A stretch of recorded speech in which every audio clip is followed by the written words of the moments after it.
Ah, big stretch. Big stretch. Hold on. I forgot my water. 1 second.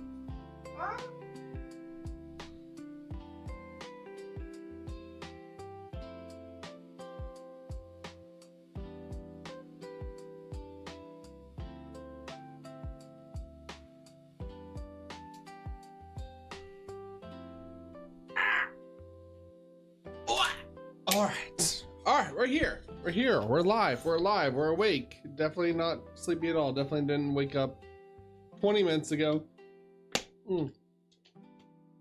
Oh, okay.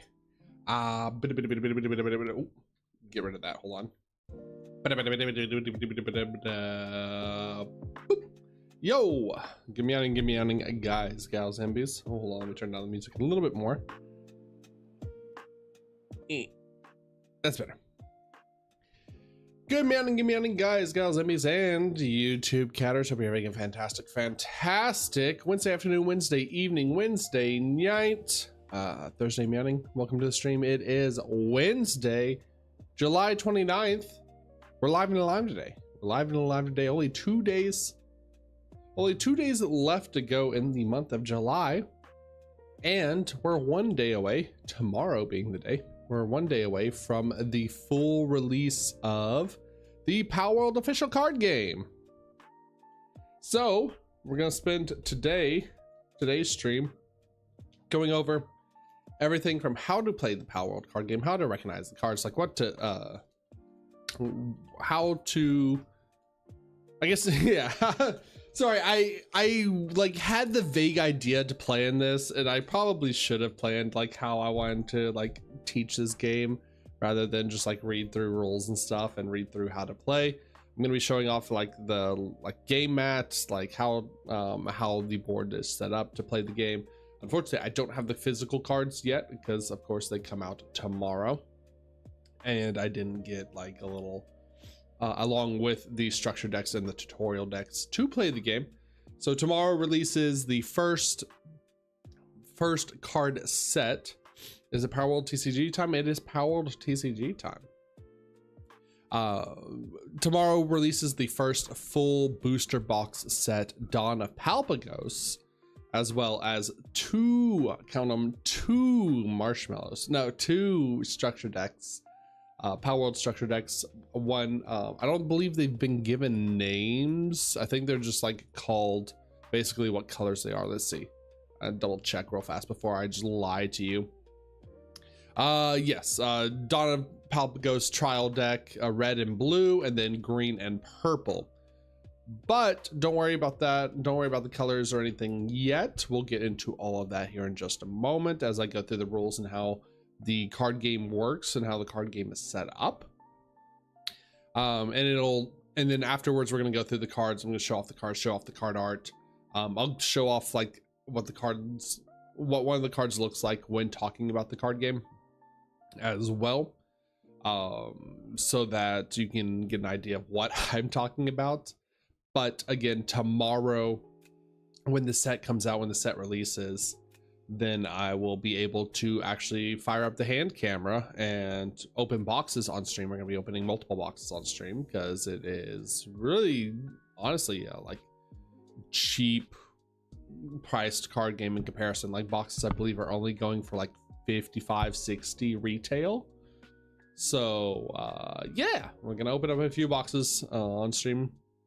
I'm gonna open up the trial decks on stream, because there's some cards that I want from each of the trial decks that are not in the booster pack yet, or not in the booster pack. And yeah.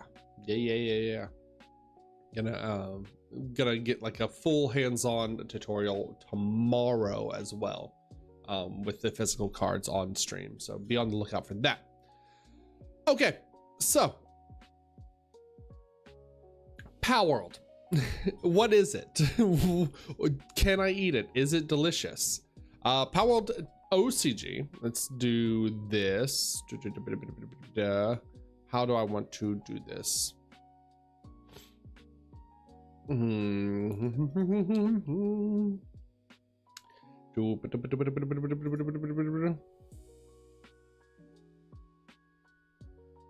Let me see. Card list. Let's do that. I'm gonna pull up a good card. Let's pull up something from the Palpagos booster set. Let's pull up, yeah, just the first card is fine. Okay. And maximize the screen. And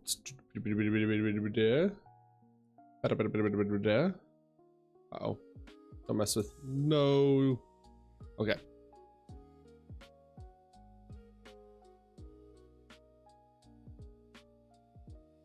Hold on. Please work. Woo! Woo, nice. All right, we did it. Sweet. Perfectly set up, perfectly automated. So, PALWORLD official card game. I know there's a lot of information here. Don't worry, we're gonna go through it, and I'm also going to explain its relativeness to like other card games and stuff. So if you played stuff like One Piece, if you played stuff like Magic the Gathering, if you played stuff like Hearthstone, if you played stuff like I mean, there's a few different Bushiroad games that play kind of the similar way. I'm trying to think of what it doesn't really like equate one-to-one to Yu-Gi-Oh. It's a lot more resource based. So like I'm going to be using a lot of Magic the Gathering terms just because that is the like easiest way to one-for-one describe their words for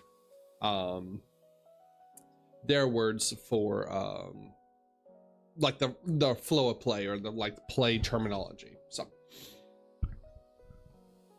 hopefully it'll be easy to follow along, and if you have any questions, please let me know. Please let me please ask in the chat, and I will be happy to come cover it, go over it in more detail and more depth.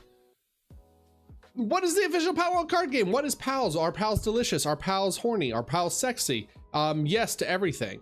PALWORLD is the official card game, obviously based off of the hit video game PALWORLD, which you can purchase on Steam right now and play currently right now. It just had its 1.0 update. It is a fun Minecraft-esque monster catching game that I have been enjoying since its release in 2024, and then it just recently had its 1.0 update.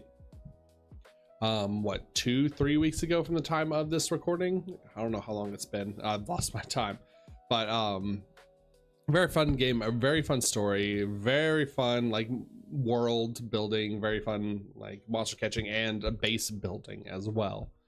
So I highly recommend playing that game and finding your favorite pal today. But the official PALWORLD card game is a 2-player card game where you lead a team of unique pals and aim for victory. Alongside pals, other elements of the game, such as gears, which is basically like your equipments, events, which are basically like sorcery spells if you're playing Magic, or spell cards if you're playing Magic, or if you're playing Yu-Gi-Oh, stuff like that. And structures will be brought to life as cards. Combine a variety of cards and recreate the PALWORLD experience in this trading card game that offers depth of strategy and freedom. We love freedom in this. We love freedom on this channel. Hell yeah, brother. Okay, what you need to play. So a main deck. Your deck is going to be 50 cards, 50 cards, no more, no less. And it can only contain up to 2 colors. What are the colors, you ask? The colors, oh, as soon as I find, let's do this. The colors are red, blue, green, and purple, or like night, as well as normal. So we don't have electric pals yet. I assume that's going to be added in the future. And it looks like ice is being like added with just blue in general. So like blue is like water and ice, it looks like. But yes, so 1, 2, 3, 4 colors, and then 5th being colorless. So I hope there's a Grimace and Lylene cards. There are actually a few of them. They're very beautiful. We will show them off. I believe there's Grimace in the structure decks, and then there's Lylene. This is the booster pack. Let me see if I can zoom in. There we go. Hopefully that's easy to see. I can't like enlarge the image, but there's Lylene Noct, and there's also a Lylene regular grass card as well. Yeah, there we go. And she's a lucky pal, so she has a special art and can come in full art. Oh, too zoomed. There we go. So she can come in the special. I don't know what the art is. SSP, so I don't know what it stands for. I wish I could find like a listing of the rarity types, but your Lucky Pals we'll get into here in a second. What their purpose is, why they're called Lucky Pals, and all the Lucky Pals in the game come with a multiple rarity of art in these sets, of which the highest rarity art just being like a full art, just like borderless, just gorgeous art card. Like this Chillin, for example, my little baby boy, my sweet little long boy. So super excited for that. Okay, all right, so you can have a 50 card deck, has to be 50 cards, no more, no less, and up to 2 colors, not including colorless. Colorless does not count. You can have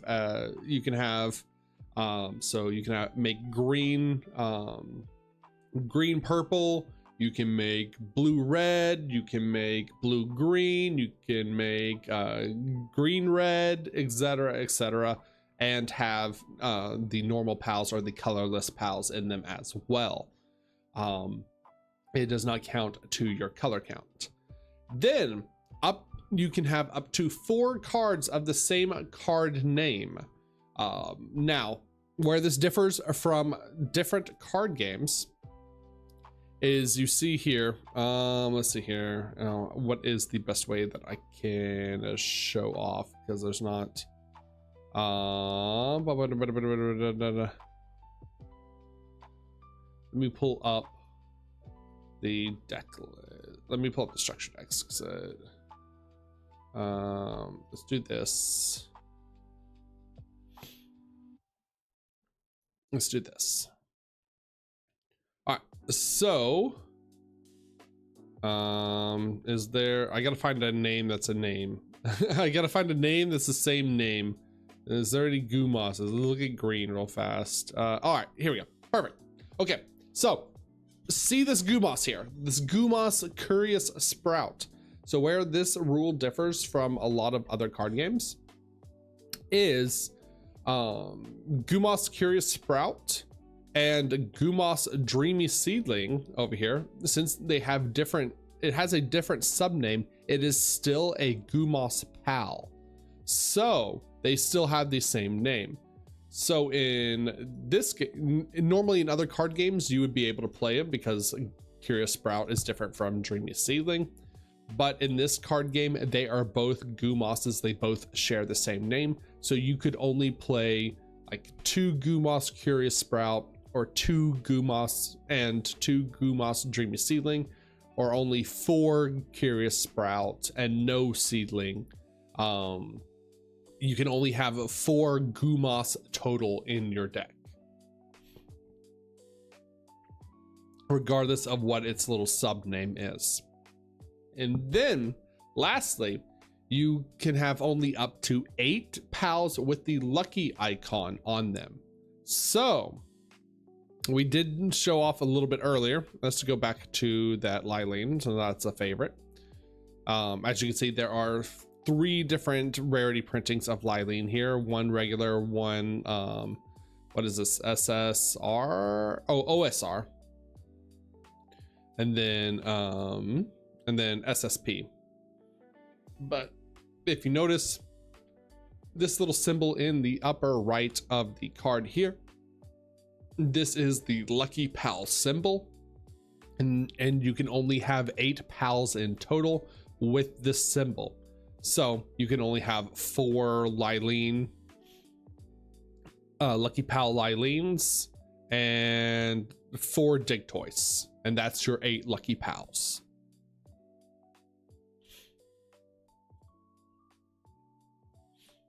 Typically, like, the Lucky Pals are gonna be kind of like your linchpins of the deck, like what the deck strategy is built around. So you also have like Hell Zephyr and things like that. Patalia is adorable too. True, and she's not a Lucky Pal, and you can play as many as you want. Okay, so to review, 50 card deck, 2 colors, not including colorless, so it can be any 2 combinations of colors, or any up to 2 combinations of colors. You can play mono blue if you want. You can play mono green if you want. You can play mono red if you want. It doesn't have to be 2 colors, but you are allowed up to 2 colors in deck building, not including the normal or colorless pals or colorless cards. All right, and then you have a 10 card soul deck, which if you've played, again, any other card game like One Piece, Gundam, Magic the Gathering, well, not really Magic the Gathering, a lot of Asian card games play this way. They have a separate deck of 10 cards. This is your resource deck. Basically, each turn you're going to get souls, and souls is your mana, like in Magic, to tap and play cards. But that is going to be separate, entirely separate from your main deck, that you can just have 10 souls. It doesn't matter, but you do need souls to play. It'll be a lot easier, like I said, when we get these structure decks tomorrow. I'll be able to like separate them out, show them all that good stuff. And then again, this soul deck is 10 cards, like I said, no more, no less. Okay, what types of cards are in Palworld? So we have PAL cards. So that is your PAL monsters, your PAL characters, things like that. You have you have gear cards, which either equip 2 PALs or can just straight up deal damage to PALs. So this is kind of like your artifacts, if I was to make a 1-for-1 comparison to Magic, where they can, or equipments, they can attach to PALs, equip to PALs for PALs to use, or they can have just like one-time uses, things like that, to like deal damage. Then you have event cards, which are one-time effect cards. So basically your instant sorceries for Magic, your spell cards for Yu-Gi-Oh, your event cards for I think it's called event cards as well in One Piece, I'm pretty sure. This one's your pretty standard. There's a ton of them. They all have like different effects. Like here, this one, for example, is just 4. So this costs 4 souls. It's an event card. It's a one-time use to just draw 3 cards.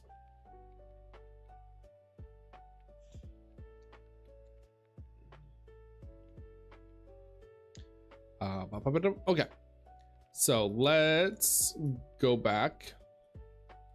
Let's show off.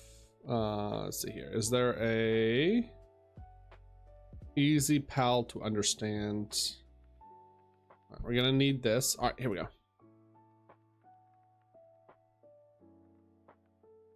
Let's start with Kativa, my first PAL.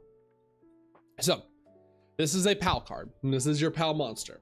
So in the upper left here, we have the mana cost or the soul cost for the PAL. So Kativa costs 2 souls, which we will get how you get souls here in just a second. It is a PAL. It is Kativa, my first PAL.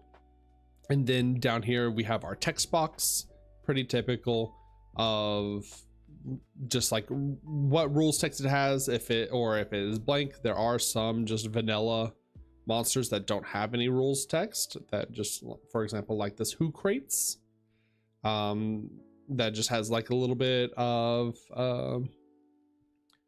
it's Whocrates. Because of Socrates. I get it now. That's funny. Whocrates. There we go. So down below we have there's no rules text, but there is like a little bit of lore text down below, which is really nice. And I believe that's on every card. Yeah, on every card. So Whocrates, embodiment of wisdom, 2 mana or 2 souls. I'm going to say mana a lot. I apologize. It's a normal PAL, which the little like subtypings down here, the normal PAL, harvesting, crafting, collecting, transporting stuff, work suitability basically, will come up on some various cards. Will mention the work suitability. Basically it's like a subtyping. There are some cards that will affect specifically those cards. Like might say, hey, destroy all crafting pals, something like that. Then it would hit the Kativa and destroy the Kativa. So as our rules text here, we have this card cannot be attacked by 3 souls or less pals. So any pal that costs 3 souls or less, so another Kativa, for example, or this Hoot Crates, cannot attack this Kativa. Then we have down here its power, which is 200, and its strike, which is 1. And we will get to a meaning of those stats here in just a second.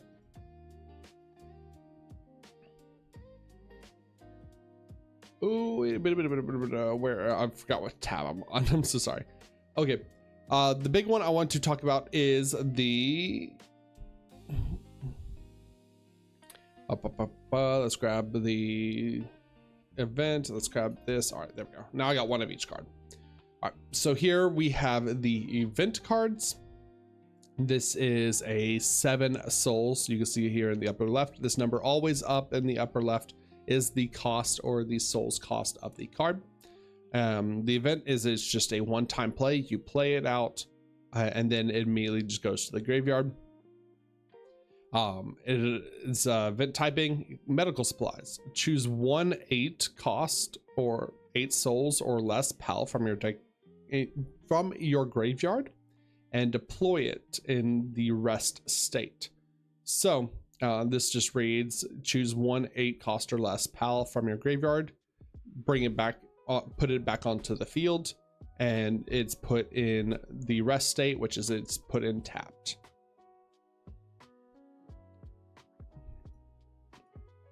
Deploy is like their word for play, basically, or enters the battlefield, things like that.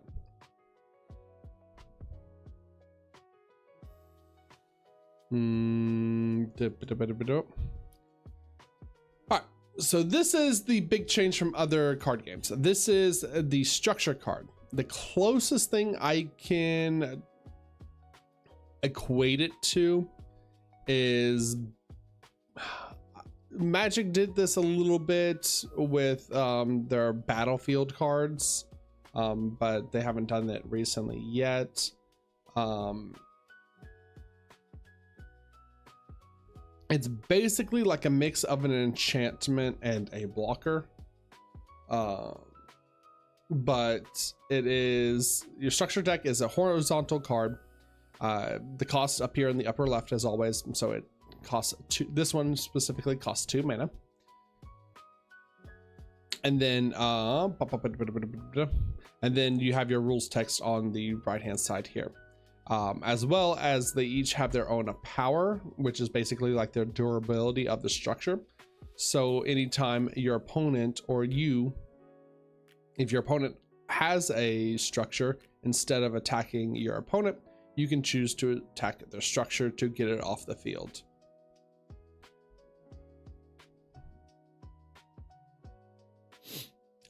This one, for example, Hanging Trap. Act 1 turn. So the turn that you play it, act, assign 1 pal. If there are no pals exiled by this card in the exile zone, choose 1 pal and exile it. So basically, when this comes into play, you assign a pal. And by assigning a pal, you're tapping a pal and attaching it to this structure. If there are no pals exiled by this card in the exile zone, then you choose 1 pal and exile it. So when this comes down after you assign a pal, it just exiles a pal. It just gets rid of it, gets it off the field, gets it out of play. To assign a pal, you just rest a pal, which you're just tapping any pal to assign it to, to assign it to this structure. Then, when this card leaves the base, so if it was destroyed by any means,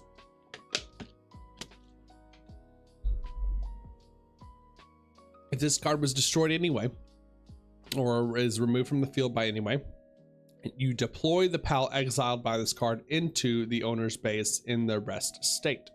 So if this card was to leave the field by any means after it's already exiled a PAL, whether it can exile your PAL, can exile your opponent's PAL, doesn't matter.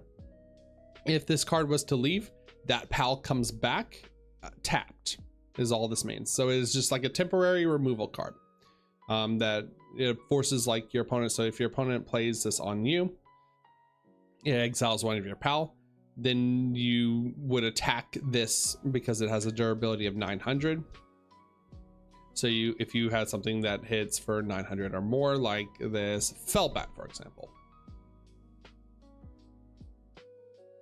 then you could attack it with this Fellbat, destroy it, and then it would leave and you would get your PAL back that was exiled. Pretty simple. That was the events, that was the structures. Gears are basically equipments, artifacts if you played Magic the Gathering. This one is Cognito Hat, 4 cost, purple card. Gear. Act, which just means its effect, or like what you can do each turn with it. Rest this card, choose one PAL, and it gets plus 200 attack, basically, plus 200 power. And the skill in the brackets until end of turn. So what is the skill in the brackets? If we continue reading, the bracket right here is continuous, it gets stealth. Which means this card cannot be blocked.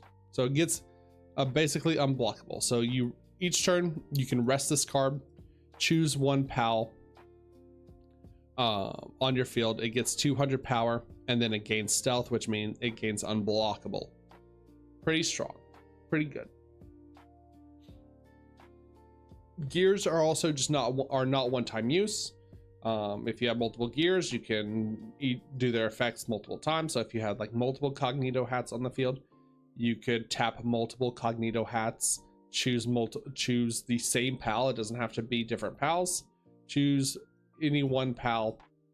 It gets 200 attack, which can stack, and gets stealth. Hello, what's going on? I drink milk. Morning. Welcome in. There we go. Welcome to the PALWORLD card game tutorial. Okay. So that's covered structures, that covered PALs, that covered events, and that covered the structure, or that covered the eventually when this loads.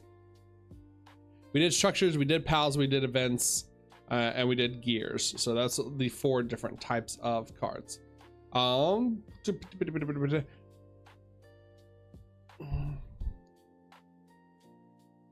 Flipping hate Rolad. Oh no, I love Rolad. Rolad's fun. Rolad's great. Just came back from locals. Brutal. Okay. So, Lucky Pals. Where Lucky Pals come in. Let's go back to this Lylene here, since I was a favorite. So Lucky Pals are special pals that have this little lucky symbol up here in the upper right. Again, you can only have 8 Lucky Pals in total in your deck. And the reason why that is not only because they are very powerful, they usually have some of the excuse me. They usually have some of the best like abilities, or like abilities that you are wanting to build your deck's strategy around. This looks interesting. Yeah, this is the PALWORLD card game. This comes out tomorrow. We're going to be opening boxes tomorrow, and I'm going to be discussing like how to play and showing off on the hand cam like normal play with this. I'm a huge fan of PALWORLD. I love the PALWORLD video game. Been loving and enjoying the the PALWORLD video game on the side, not on stream. But yeah, I think this has the potential to be a very good card game. It plays very well. It is very fun, very easy to pick up, and the deck building and stuff, the play style of the game has been very enjoyable from what I have gotten to play. So I will be trying to push this card game as much as possible. Also, it's pretty cheap too. If you like Palworld, boxes right now I saw on the internet, or like for retail prices, are like $50 to $60. And then the structure decks are going to be like $20. So, and the structure decks have everything that you need to start playing. Is there a Discord server for me or for Palworld?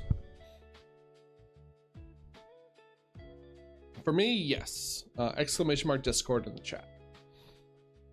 Are you willing to check out the new, are you willing to check out the Chaotic TCG reboot? I'll see what the reboot is. I didn't really enjoy Chaotic when it first came out. It wasn't just really my cup of tea. I don't think it was bad or by any means. I wasn't a huge fan of the aesthetics of it. I'll see once the reboot comes out, see what changes for it, what changes with it. I'll at least be interested. Always love different card games. I want my cards. Me too. I want my cards tomorrow. I can't wait. We're going to be doing multiple box openings tomorrow. I think I'm going to at least buy 3 boxes, 2 to open up on stream and then 1 to keep. Just keep sealed. And then we have the structure decks to open tomorrow as well. So a huge opening tomorrow. Super excited to see what we pull. Good night. Thanks for popping in. Hope you have a good time at locals, or a better time at locals. Probably get my boxes in 1 to 2 weeks. Hell yeah. Hell yeah. Okay. So, all right, let's get back to it. Lucky Pals. You can only have 8 Lucky Pals in your deck total. How you tell a Lucky Pal is this little symbol up here in the upper right corner. And why they're Lucky Pals, or why you want 8 Lucky Pals, is basically whenever you take damage in this game, there is a step called the damage check, which, if, for example, we have this Katifa here. Do you have any promos? Like promotional material from Palworld? No, I do not, unfortunately. We'll see what all I can get from my store. But my area did not get the closest like event, Bushiroad event that they had for like learning the card game and like at conventions and stuff was still like 5 hours from me from where I live, so was not feasible to go to, unfortunately.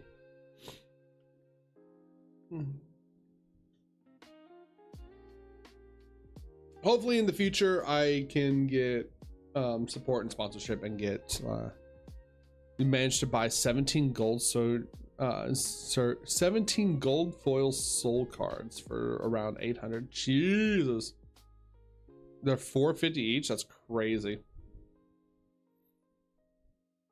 Were they only available from the events? Is that why?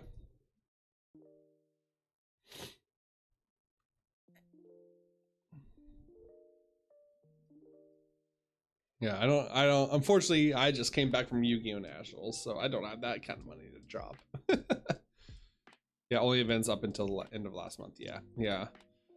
Like I said, the only events that I could have potentially gone to were still like 4 or 5 hours away. It'll probably be the Holy Grail. Yeah, a lot of collectors and stuff will be looking for that card. Hopefully they keep that special and they don't like mass reprint them or anything, or like put them in like booster boxes as openable things.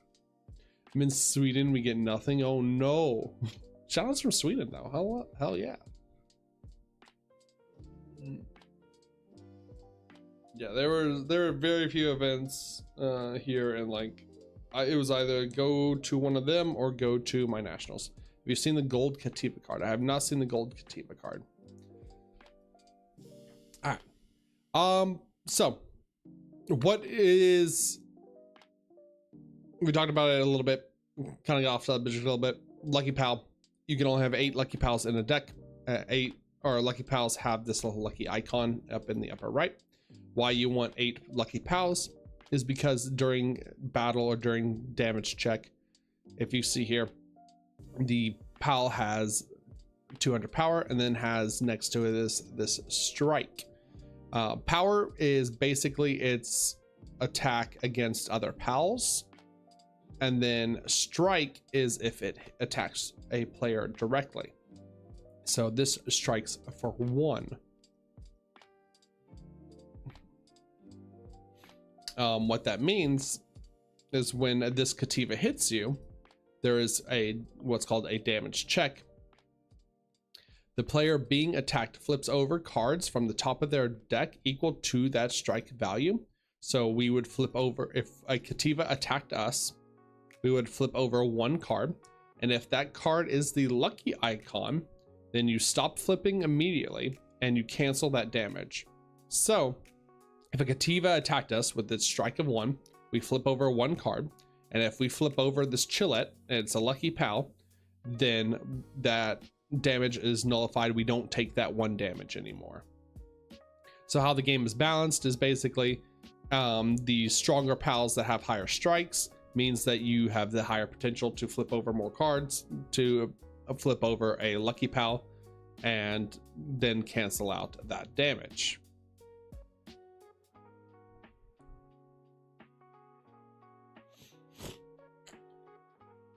Okay, so we talked about deck construction, we talked about the individual cards. Let's talk about a game setup.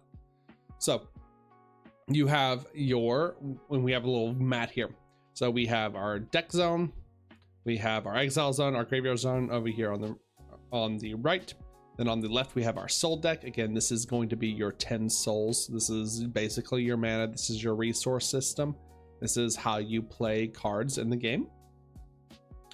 You have your soul area. This is where your souls are going to go. Basically, again, like your mana in Magic, it's just in your little back row here. And then you have your base, which is where you deploy your cards. Now, you can only have up to, I believe it's 5 total, 5 Pals. Where's the actual, there should be a actual rules list here.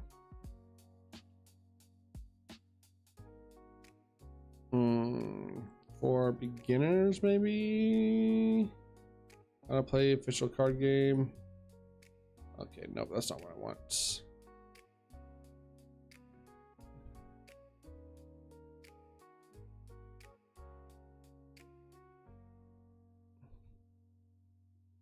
All right, yeah, there we go. Let's start here. All right.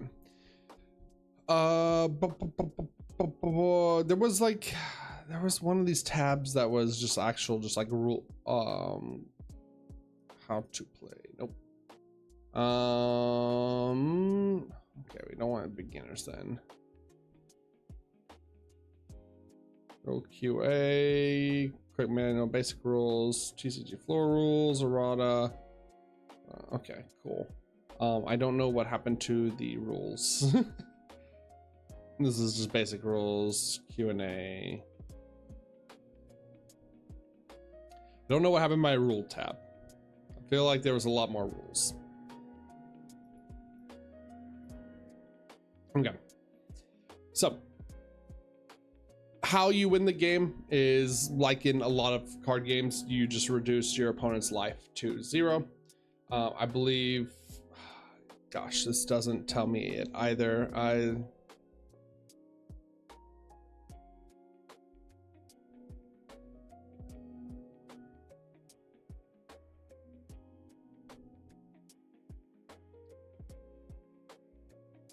believe both players start at 10 life. I'm pretty sure it's both players start at 10 life. Let me double check.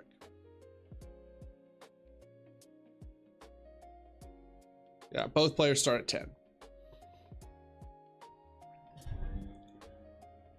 Okay. All right, setup. Decide who goes first. place your soul deck and your main deck in the little respective zones. So your soul deck over here to your left, your main deck over here to your right. You have your graveyard for your used cards, and then you have your exile zone for cards that are exiled specifically. So you have the first phase of your turn is your stand phase. This is basically your untap step for Magic the Gathering, or your restand phase for One Piece. Basically anything that is rested and going into your turn, the first action you do is you stand everything, including your souls, your pals, your structures, your gears, everything that is rested or tapped, you untap it. Then you draw a card, your draw phase. So the player going first will not have a draw phase like in Yu-Gi-Oh! Or like in Magic. The player going second gets the first draw of the game. And then you place 2 souls in the soul area in the stand state. So you just get 2 souls from your soul deck untapped into your little soul area here. And that is for both players. So the player going first, say you were starting the game, you draw your hand. Each player's hand is 5 cards, and then you go into your stand phase. You obviously have nothing to stand because nothing has been played out yet. You would skip your draw phase because you're going first, and then you would go to your soul phase. So you take 2 cards from your soul deck and place them face up untapped in your soul area. So now you have 2 mana or 2 souls to work with to play anything that costs 2 or less. So we could play, where's my chill at? All right, so we could play this Cativa on our first turn. Then that is during the main phase. The main phase lets you perform any actions, playing your cards, resting cards, activating abilities, resting your pals to attack a player or a structure. And then only once per turn, there is also the ability to just pay 3 souls, or to rest 3 souls, to tap 3 mana and draw a card, draw a single card. This is just something that every player can do only once per turn. You don't have to have a card that says you can do it. It's just an action that you can take to help refill your hand.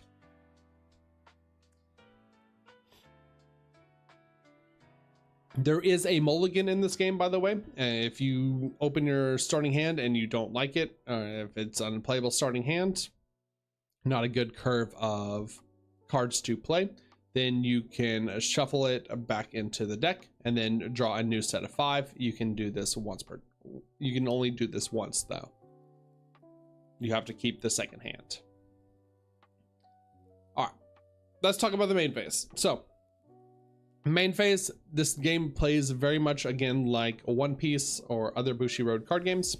I really hate that it keeps refreshing. I'm so sorry. I don't know why it's doing this.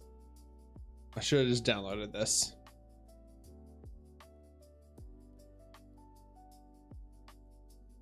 All right. If it doesn't get it, I'll save it.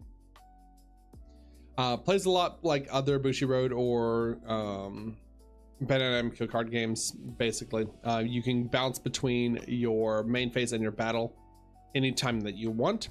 So you can play out a pal, attack with it, then play out another pal, attack with it, and so on and so forth. You don't have to. It's not like Yu-Gi-Oh! It's not like Magic, where there is a actual battle phase that you have to enter, or you have to attack with all of your monsters and then go to like a main phase 2 or anything like that. You can go back and forth between main phase and battle as much as you want. Battling occurs when your pal attacks an opponent's pal or a structure. The attacking pal and pal being attacked both deal damage equal to their power to each other. All right, we're saving this, hold on.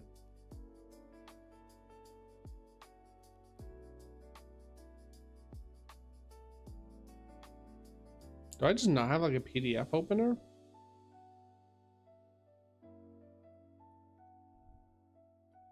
Let's do this.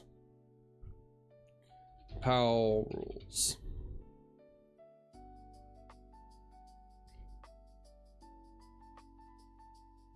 Oh, but then I have to, okay, never mind. I do have to do it this way. I'm so sorry.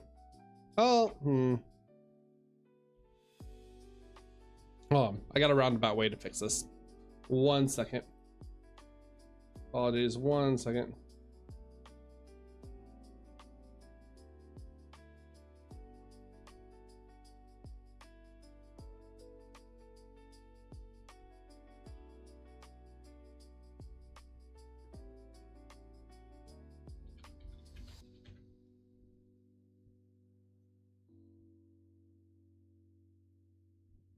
There we go, much better.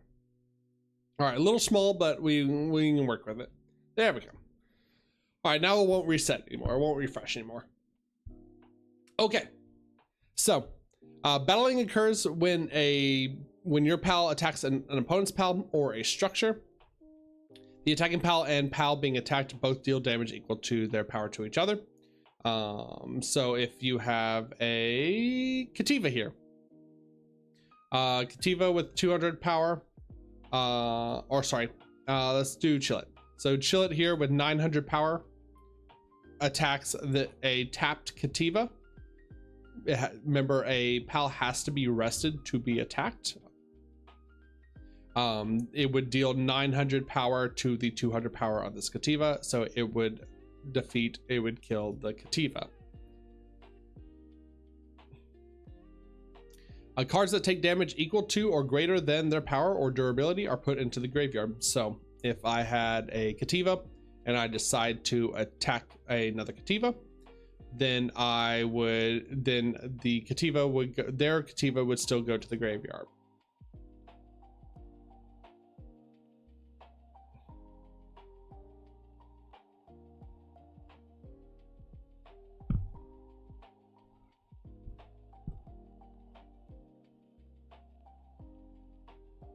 Both Kativas would go to the graveyard. I'm so sorry.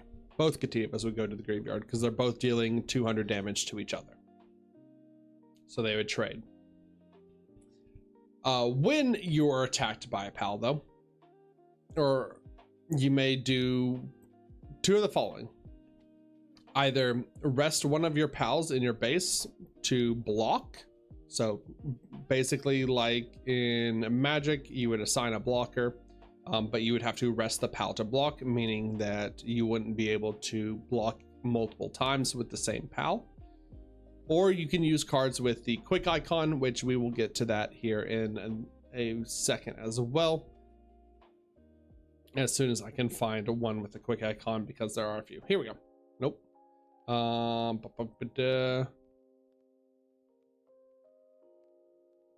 we go. With a quick icon, which is like this. Cryolinks has quick, which basically this just means it is an instant. You can play it during your opponent's turn or as an interrupt. So to play a quick, you either discard this card or pay 1 mana, pay 1 mana and discard this card, or discard this card and 1 other card from your hand if you don't have the mana to pay. And then this card just says nullify the opponent's attack. So quick cards are very important to also have to stop from taking damage or to protect your pal as well. So if, for example, you have a Cryolinks in your hand plus 1 other card, or you have a Cryolinks in your hand plus 1 mana untapped, then you could discard the Cryolinks, pay that 1 mana, or you can discard the Cryolinks and discard another card in your hand to stop the Chillet from attacking your Kativa and killing your Kativa.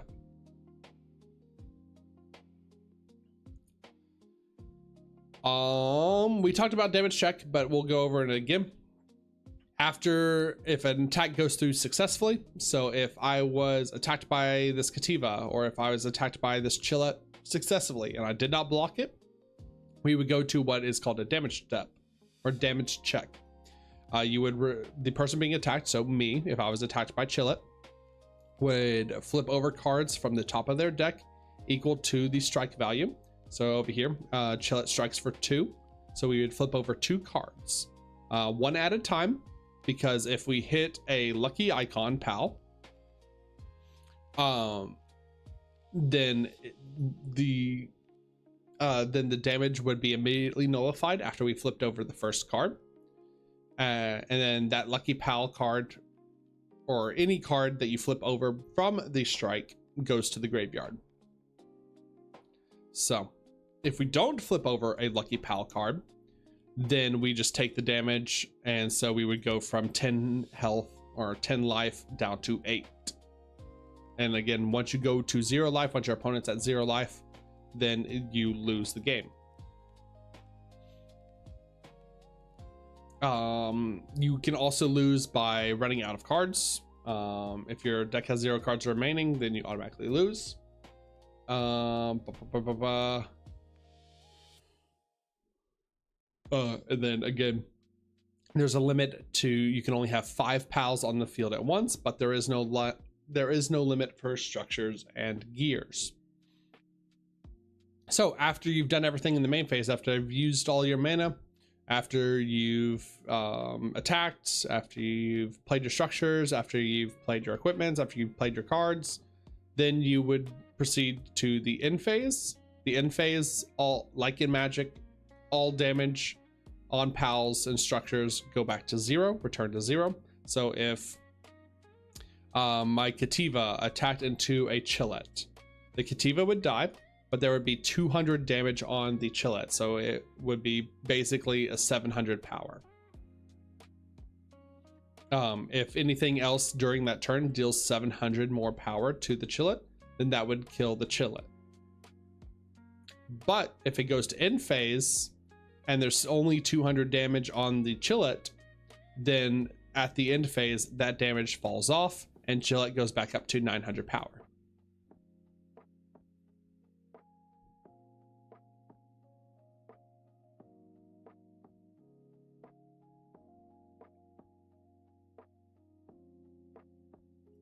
Hopefully that all makes sense.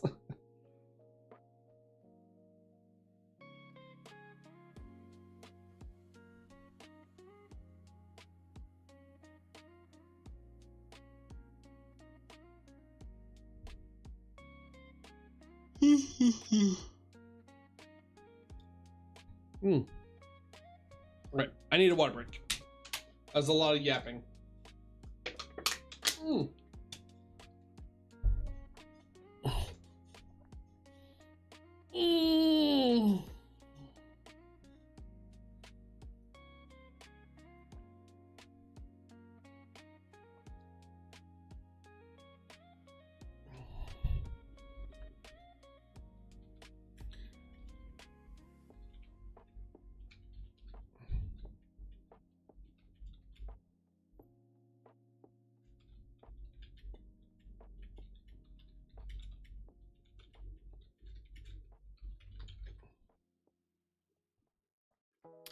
Okay.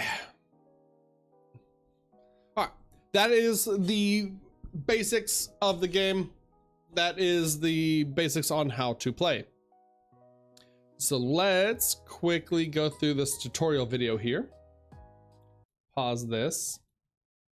We'll teach you the basics of the game so you can start your taming journey. Turn this down a little bit. Let's move on to game preparation. To play, you'll need a 50-card main deck made up of pals, structures, gears, and event cards. You'll also need a separate soul deck consisting of 10 All right, we've talked about this 50-card deck, Shuffle 10 soul deck. Place it to your right. And the first person to reduce their decks are prepared, it's time to set your life points. You have a life counter over here on the right-hand side. Each player starts at 10 life points. When your life points get reduced to 0, you lose. If you reduce your opponent's life points to 0, you win. Pretty simple. Usually you decide randomly. Rock, paper, scissors, decide who goes first. All right. Each player draws 5 cards. If the player going first does not get to draw their 6th card, only the player going second gets to draw their 6th card. You may redraw, more commonly known as mulligan, once. Yeah, if you don't like your opening hand, you can mulligan once. To do so, return the cards you just drew to your main deck. Shuffle it up, and draw 5 new new cards. Okay. With that, we're ready to begin. Let's start with player 1. So game start. On the first turn, the first player will skip their stand and draw phase. We don't draw, but we still do get 2 souls. Now, how this is balanced for the player going second is the player going second gets an extra soul, so they get to just start with 1 soul in their soul area. So when they go to their turn, they'll have a total of 3 souls for their first turn, and then they also get to draw that additional card. Player 1, go ahead and place 2 souls from your soul deck Bing, bing. vertically. Hey, we face have up 2 into the soul souls. area. You'll gain 2 souls at the start of every turn, up to a maximum of 10. Next is the main phase. Let's start by deploying a PAL to your base. When deploying cards, so we have 2 mana here, the card's top left corner. and we have a couple of Kativas, so we can pay 2 of these souls Simply to play out a number of souls Kativa. sideways into the rest position. Then place Kativa into your base. Boom, Kativa! Just remember, you may only have a maximum of 5 pals in your base at any time. Any pal placed in your base can act immediately. That means they can attack and deal damage right away. So where this game differs from a lot of card games is there's no summoning sickness. So like in Yu-Gi-Oh, you can immediately just go to battle with the pal or the creature or monster that you've summoned this turn. For example, we played out this Kativa, so we can immediately go, we can immediately attack with the Kativa even on the first turn. And since there is no blocker here, it would automatically deal 1 damage to the life counter here. Your attack. When attacking a Boom. player, take a look at the number in the card's bottom right corner. This number represents strike, which is the amount of damage this pal deals when attacking your opponent. As you can see, Kativa has a strike of 1, so it will deal 1 damage to your opponent. Whenever a player takes damage, they perform a damage check. So since this attack went through, we're doing our damage check that we talked about. We're gonna reveal the top card of our library. To do this, we'll flip over 1 because we took 1 damage. Strike of the incoming attack. Since Kativa has a strike of 1, player 2 will flip over 1 card. We flipped over 1 card. It's not a lucky pal because we don't have the lucky symbol up here on the right. So we take the 1 damage. If a lucky pal 2 did not find player 2, player 1, since you have no, and then that card will go to the graveyard that we flipped over. So, player going second. We'll start with 1 soul in our soul area. First turn, skip your stand phase and head straight into the draw phase. Draw 1 card from the top of your deck. We'll draw our 6th card. We drew a land ball. Next comes the soul phase. Place 2 souls. Now we'll get our 2 souls, so we'll be at a total of 3. Let's move on to your main phase. Deploy the 2-cost Lamble and go for the attack. All right, so we'll use 2 of that mana to play out land ball. So land ball has 300 power. This Kativa has 200 power. So since this Kativa is rested, we can choose to attack this Kativa. Attacking your opponent, let's try attacking their pal instead. Take note that only pals that are horizontal or rested can be attacked, while pals that are vertical or standing cannot be attacked. With that in mind, use your Lamble to attack your opponent's Kativa. When you attack a pal with another pal, a battle between them takes place. Take a look at the number in the bottom left corner. So when a pal is attacking another pal, we use its power. So Lamble has 300 power, Kativa has 200 power. They're each going to deal their power to each other. And since Lamble is dealing more than Kativa has, equal to or more than Kativa has, then the Kativa will die. This number represents or go to the graveyard. Power. When pals battle, they deal damage to each other. And pals that receive damage equal to or greater than their power are sent to the graveyard. Lamble has 300 power and Kativa has 200 power. Lamble will deal 300 damage to Kativa, and since Kativa has received more damage than its power, it is put into the graveyard. Bye, In this Kativa. battle, Lambo also takes 200 damage from Kativa, bringing its remaining power down to 100. But fret not. Any damage taken resets at the end of the turn. Player 2, as there are no further actions you can take, let's end your turn here. It's now player 1's second turn. All right. Now this also puts our land ball rested, so now your opponent can respond by playing out something that can attack over the land ball if we Let's wanted begin to. with the stand phase that was skipped earlier. So we'll go to our stand Turn phase. all We'll rested untap everything cards, that we have including your tapped. souls, to We'll untap our stand. 2 souls. That's the only thing on the Next field. come the draw and soul We'll draw our phases. card. Draw 1 card from the top of your deck. We drew a land And ball. add 2 souls to your soul area as stand. It's time for the main phase. Let's deploy the 4 So now we'll tap all 4 of our souls for a Fox Sparks. Fox Sparks with 700 attack and 2 strike. Fox Sparks is going to attack directly for a power of 2. 2 strike. Player 2, you're not going to take this lying down, right? So now, this is showing off the interrupt or the quick mechanic, basically. This Pinglet has the ability of quick. Play cards with quick. Show your opponent the Pinglet in your hand. You show the Pinglet in your hand, and then you can either pay 1 mana, so we have 1 soul here, or pay 1 soul, and discard the Pinglet, or we can discard the Pinglet and 1 other card in our hand to just nullify and stop it has the the attack. interrupt ability. Cards with the interrupt ability can be played by either spending 1 soul or by discarding a card from the hand. Since you have 1 soul left, rest it and play the Pinglet. If the interrupt was successful, your opponent's attack will fail, and you'll avoid taking damage. Once the effect is finished, the interrupt card is sent to the graveyard. Player 1, since there's nothing else you can do, let's end your turn here. Player 2, it's back to you. Start by turning all rested cards to stand. So we'll go to our stand phase, our untap phase. This includes We'll your stand souls our and land ball, ammo. we'll stand our souls, Next we'll come draw the our card. and soul phases.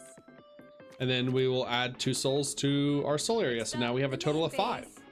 For now, why don't we try deploying a structure? Look for primitive furnace in your hand. This is a structure, and then we talked about this earlier. This is basically like enchantments, kind of. They did something like this in Magic with the battlefields, or so. But this is costs 1 mana. It has a durability of 600. So while it's not a PAL to attack with, it can be attacked because of this durability of 600. So the Fox Sparks on the field has a power of 700. So if the opponent wanted to, they could attack our structure with a durability of 600, and we would be able to they'd be able to destroy the structure. And then they have continuous effects. So this one continuously reduces the cost of gears in your hand to buy 2. So, but does not become 0 or less. And then act turn 1, assign 1 PAL to draw a card. So once per turn, we can assign 1 PAL. So we can tap a PAL to draw a card. Similar to deploying a PAL, structures are deployed by resting souls equal to the cost in the top left corner. And structures are destroyed if they take damage equal to or exceeding this number. Structures aren't just for show. PALs can be assigned to them too. Let's rest the Lamble in your So base assigning a and put it PAL to is just work right tapping or resting a PAL. This action is called assigning. When you assign a PAL, the structure's unassigned ability activates. So Go once per ahead turn, and draw we one just get to card draw from the another top card. of your deck. While we're at it, let's deploy the All right, so now this continuous effect, because of the continuous effect of the primitive furnace, this gear costs 2 mana because it's reduced by 2 because of the furnace. So we Gear can play this for single-shot 2 mana. rifle. Just like your other cards, you'll need to pay a cost to deploy gears.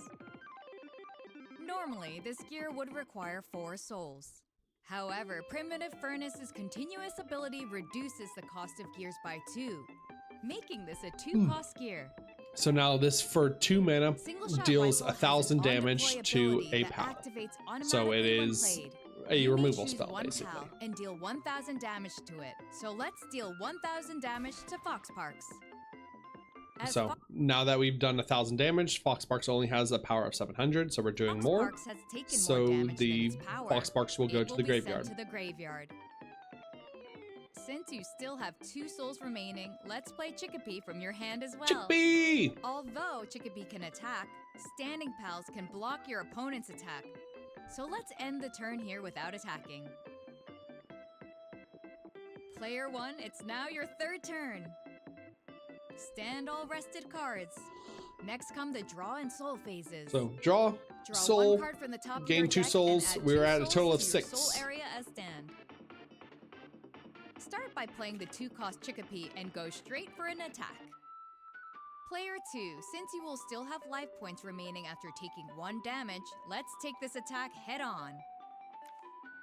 Since you didn't flip over a lucky pal, we didn't hit a take lucky the pal. damage. Move Go down your to life 8. counter down to 8. Player 1, let's deploy another pal. In this game, you can perform actions during your main phase in any order you like. For example, you can attack, So again, you can deploy a pal play something, before attack, attacking play again. something, attack, With that play in multiple mind, things, attack with let's everything. deploy Lamble and attack your opponent again. Now remember, if you're being attacked, you can block incoming attacks by resting one of your standing pals. Player 2, rest your Chickapee to block the incoming attack. When a pal blocks another pal's attack, they will battle. Both deal damage to each other simultaneously. Since they'll each take damage equal to or greater than their power, both pals are sent to the graveyard. So You they'll still trade. have 2 souls left. So let's play Kativa from your hand. Kativa! Now press Kativa and declare an attack on your opponent. Player 2, it's time for a damage check. Flip the top cards Reveal. of your deck equal to Boom, the we hit a strength lucky of the pal, incoming so we attack. take no A damage. lucky pal has appeared. Whenever you reveal a lucky pal during a damage check, the entire attack is cancelled and you won't take any damage. Now place the flip card into the graveyard. And that's the gist of And that's how to it. play That's pretty much Palworld everything. official And then card once a player goes down to 0 life, whoever is at 0 life loses. Whoever is not wins. A pretty straightforward card game. Pretty fun. Let me take a quick break real fast. Let me stretch my leggies and grab a little drink.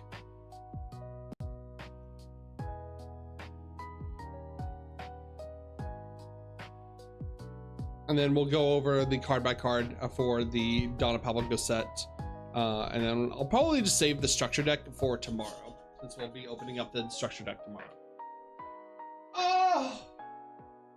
Oh, big stretch.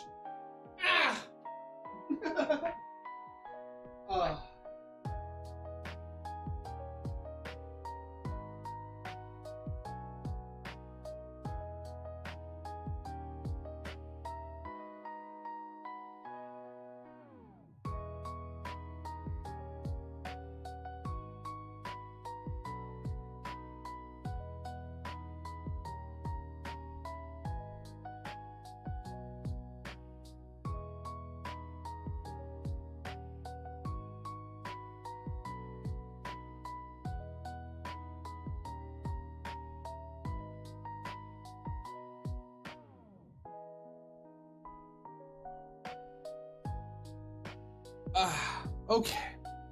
Ooh. I've returned. Short-lived stretch, but we get there.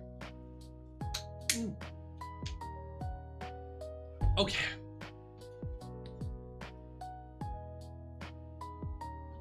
All right, so let's look at the booster pack John Palpagos.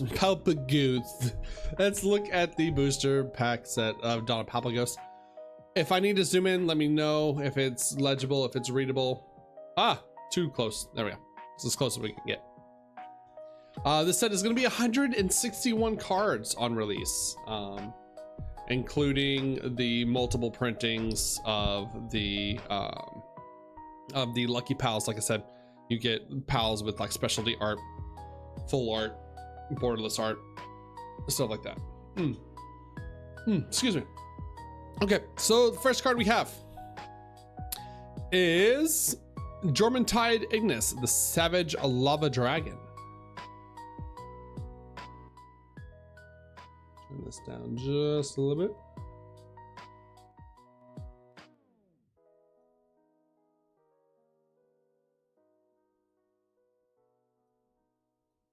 Very sleek, very scary, very angry. And it comes in this like cool full art bordered card, just really gorgeous looking card, really gorgeous. I can't wait to have like the physical card in front of me, because I can't wait to see like the card stock and feel like how girthy and weighty the card is, what the printing is like, the printing quality is like. So we have Jormuntide Ignis Savage Lava Dragon. It is a dragon type and a fire type. Lucky Pal. Costs 8 mana with 1700 power. This is one of the biggest attacking power, one of the biggest attacking pals in the game, with good reason, because I mean in the PALWORLD game itself, it is like one of the strongest pals, like attack wise, attack stat wise as well, and kindling wise. So Lucky Pal, so it has the Lucky Pal ability. If you reveal this card, obviously you take no battle damage. Act once per turn.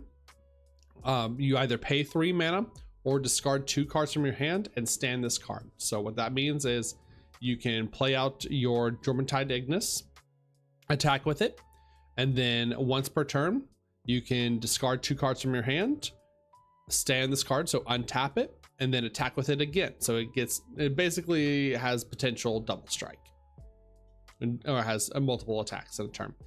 1700 power, 4 strike. So if this thing connects, it is dealing like over a third of your life, over a third of your opponent's life to them.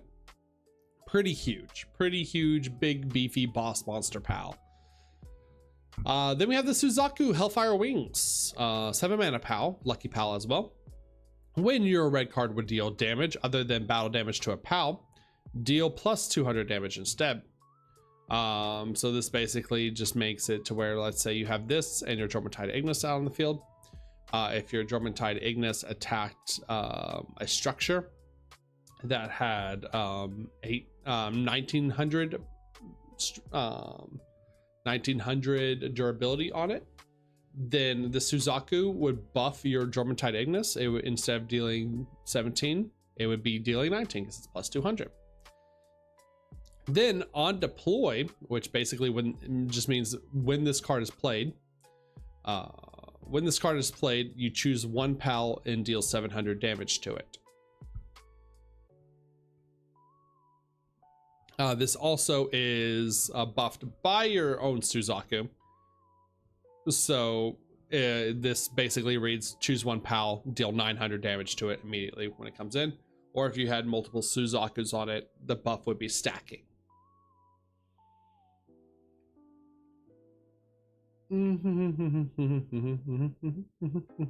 This also has 3 strikes, so is dealing 3 damage to the player, so doing like a third of a player's life each attack.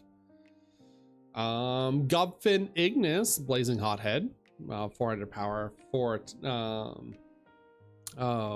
mana, 4 souls, 400 power, 2 strike. All of your other red pals get plus 300 power, so not bad, little buffer.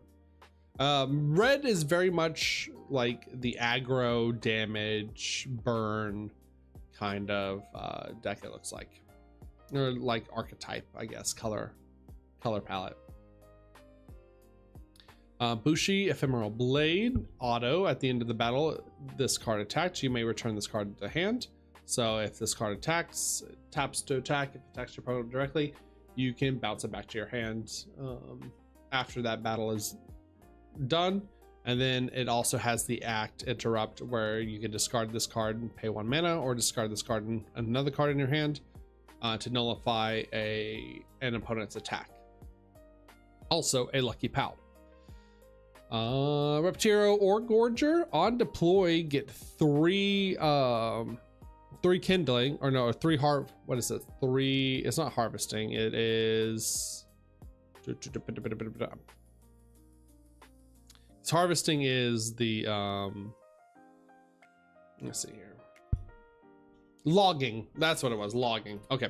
Get 3 logging. Get 3 wood.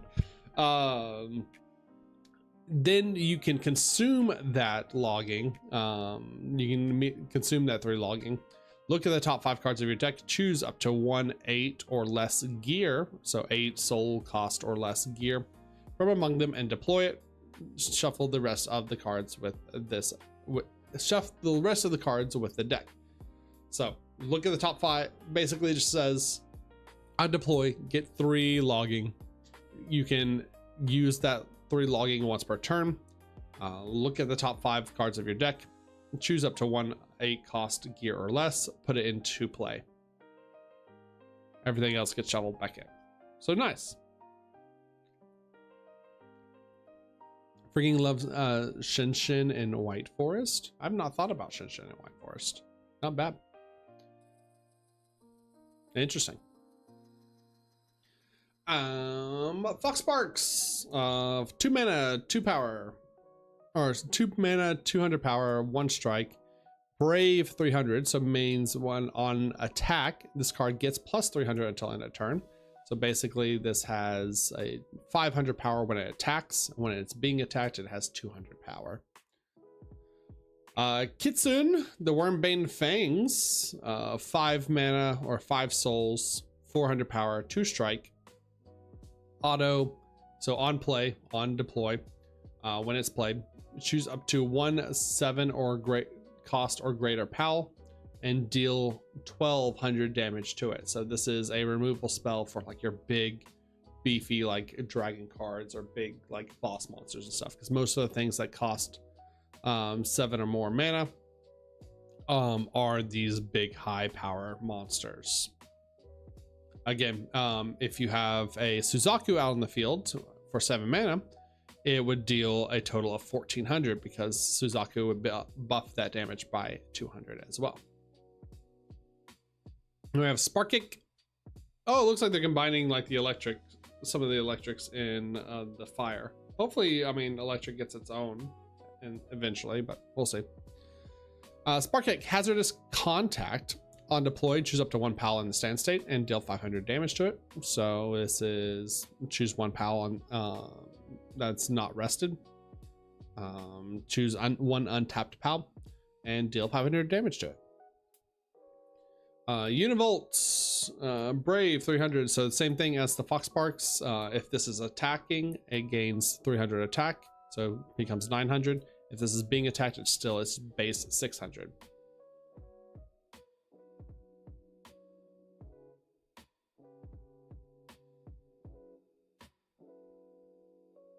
Now, Ragnarok Emberwing Striker, choose all of your red pals on attack. They get plus 500 power and plus 1 strike until end of turn. So big finisher card here.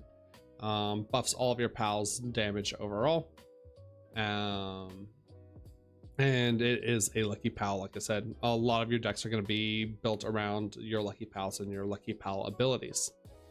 Ruby, Sirius 400, choose 1 pal and it gets plus 400 until end of turn. So this will assign 400 attack to a different PAL. It could assign to itself as well, but it's not like the Brave. It just buffs a PAL.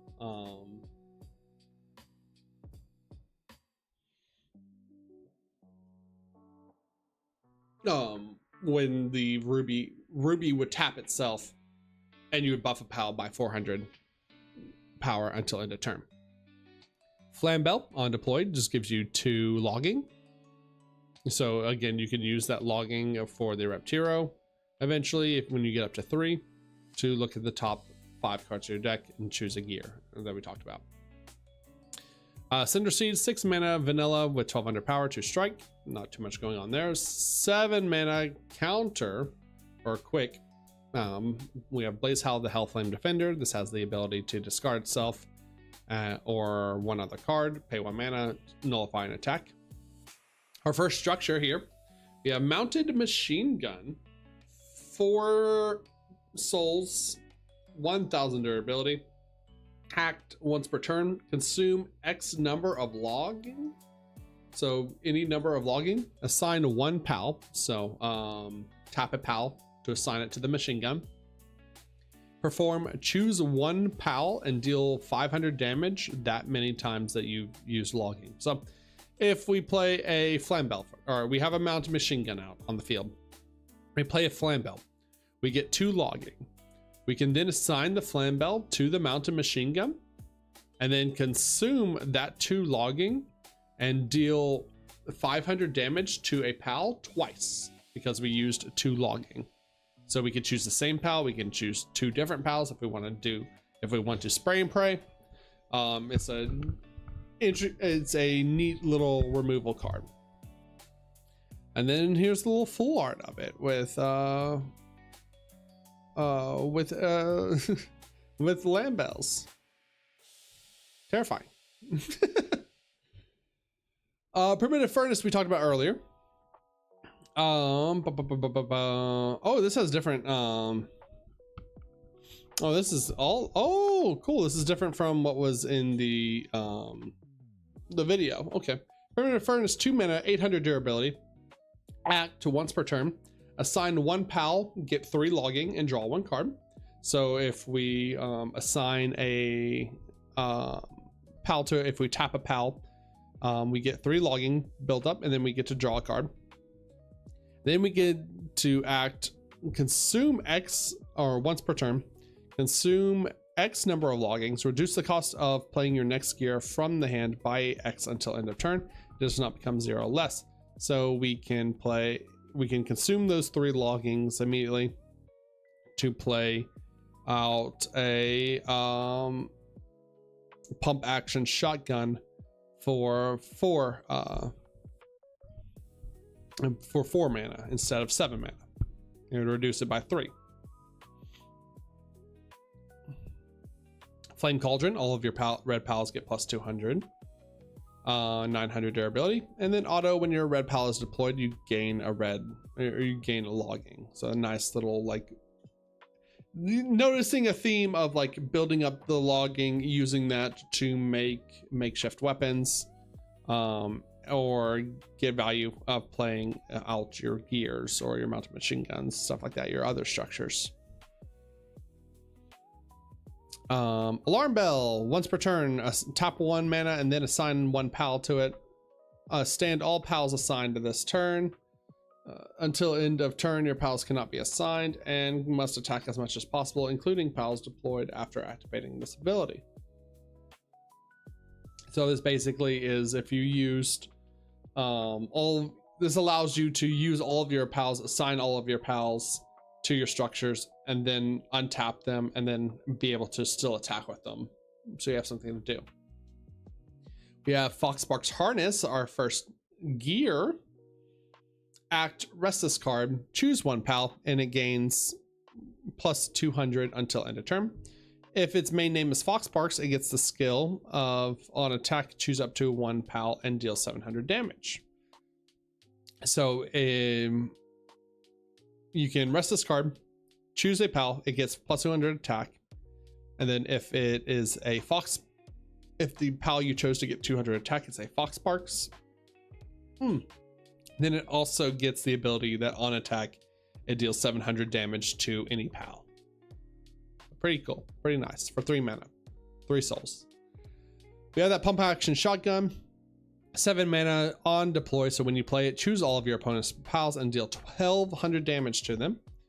That's huge, like board wipe spell. And then rest this card, choose 1 PAL, and it gains plus 200 attack until end of turn.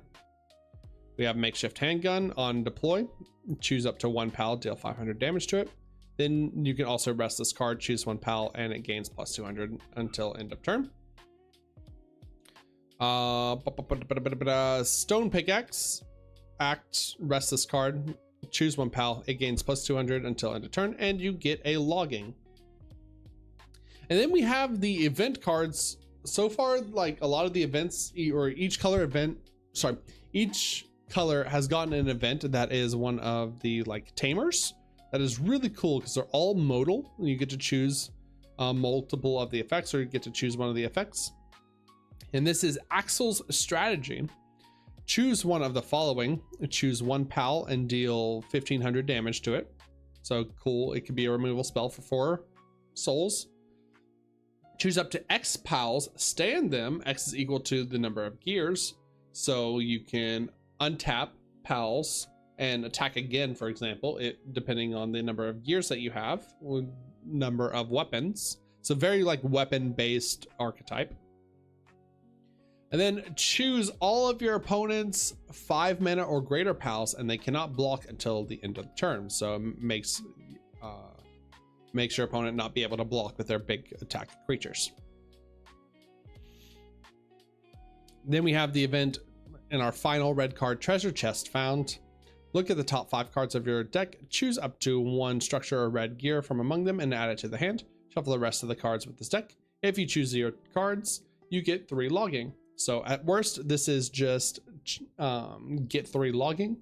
At best, you look at the top 5 cards of your deck, choose 1 red structure or a gear. So get any one of your structures or get any one of your gears here and put it into your hand. Pretty nice, pretty nice. Looking at 5, getting 1 is nice. We like value.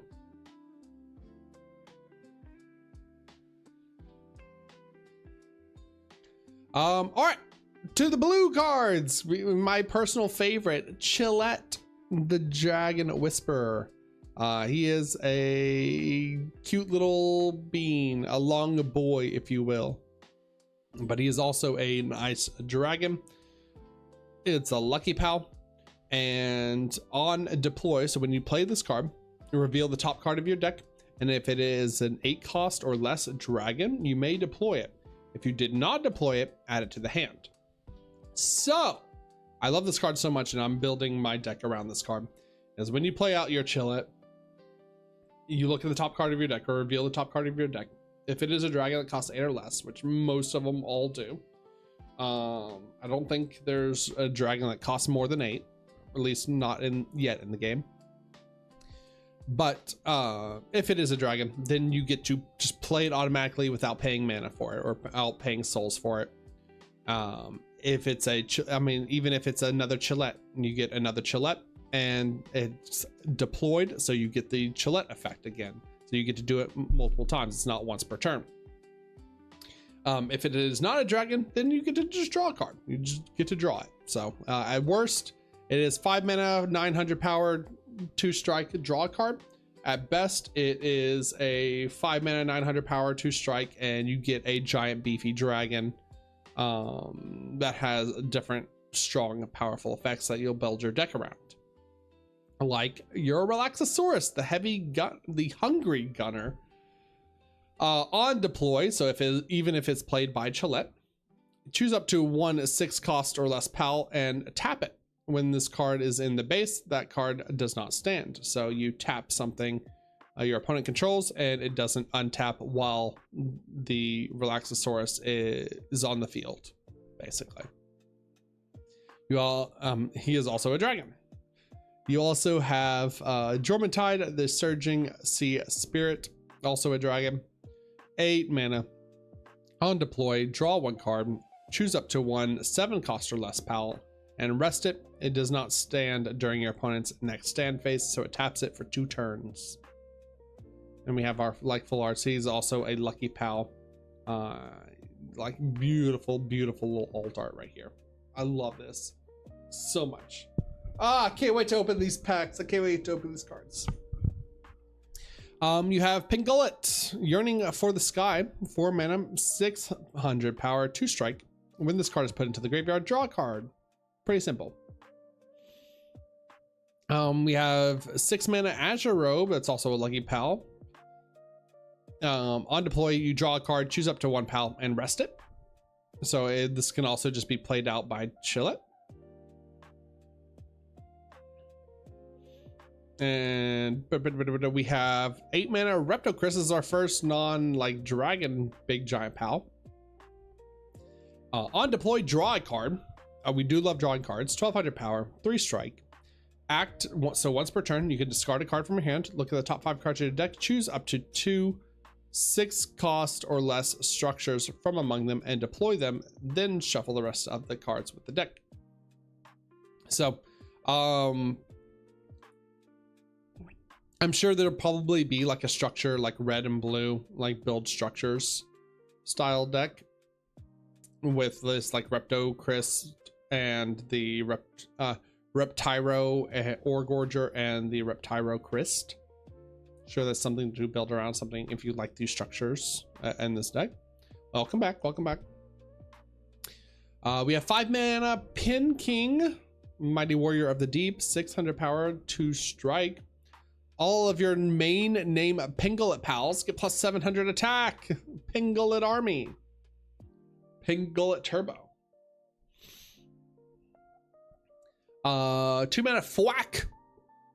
Manic Wave Ripper. When this card is attacked, this card gains plus 300 power until end of turn. So the opposite of the red pals, where they get plus 300 attack when they plus 300 when they attack. This one is when they get attacked, they get plus 300 power. And so it makes it 500 when it gets attacked. So kind of more of a defensive card. We have 7 mana Wumpo, also a lucky pal. Continuously, if this card is in the rest state, so whenever this card is tapped, all of your opponent's pal get -1 strike. So it protects, kind of walls you up a little bit, keeps you from taking so much strike damage. It'll put like a Reptyro Crisp down to 2 strike. It'll put a full whack down to 0 strike. Then we have T-Fant, the Fountain of Cheer, 2 mana, 200 power, 1 strike. Auto, Sirius 400, so it's the same thing as we saw up here with the Ruby, as it buffs any pal by 400 until end of turn, when this card is tapped.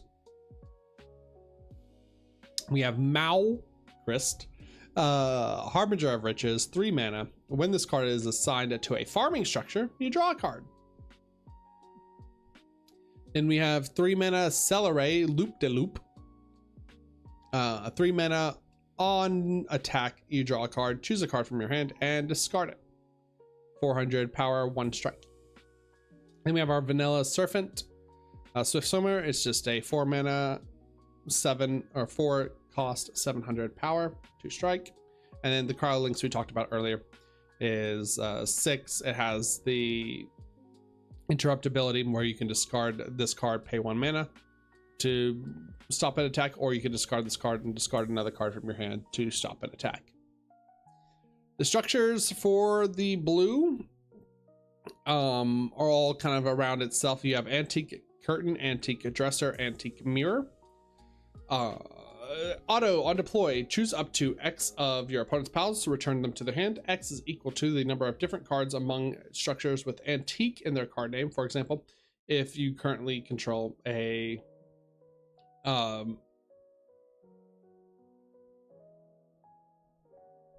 antique mirror, and if you have an antique dresser and an antique mirror out on the field and you play this antique curtain, then you bounce 3 cards. If you have like an antique dresser and you play out this antique curtain, then you bounce 2 cards, etc., etc.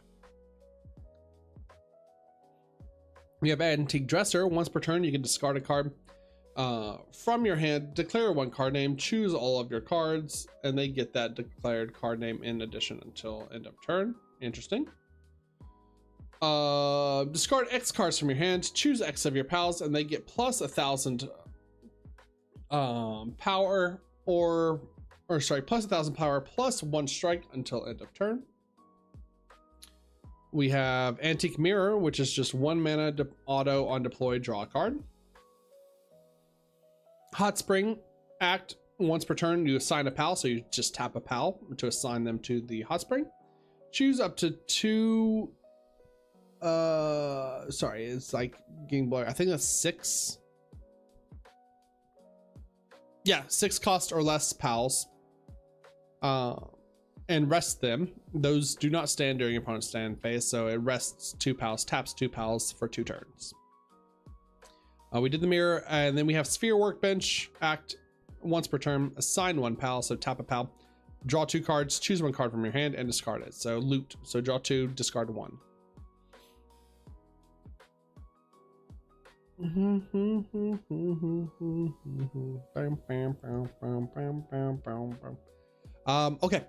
we have our first blue gear in Pinglet Rocket Launcher.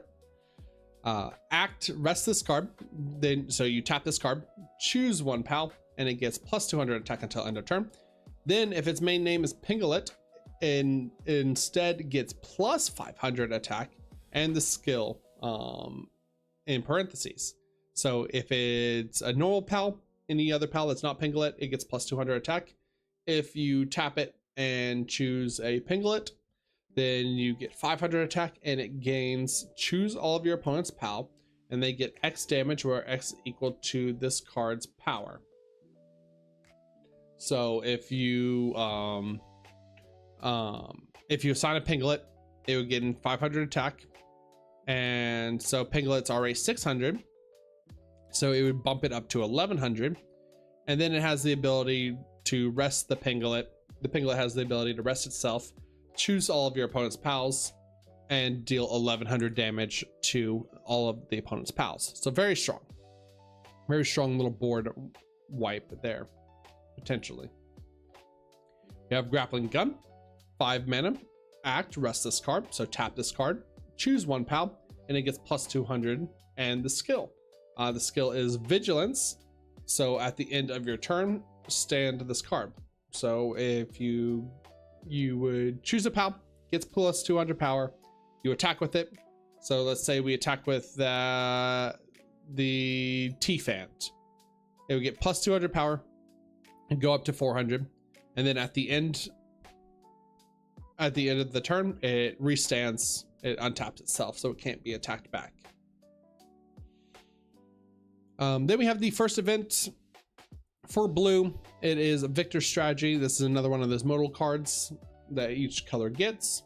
This one lets you look at the top 5 cards of your deck, choose one card among them, and add them to your hand. Shuffle the rest into the deck. So pretty good. 3 mana, look at 5, choose one. Choose one PAL and return it to hand, so a bounce. And then draw X cards. X is equal to the number of your structures.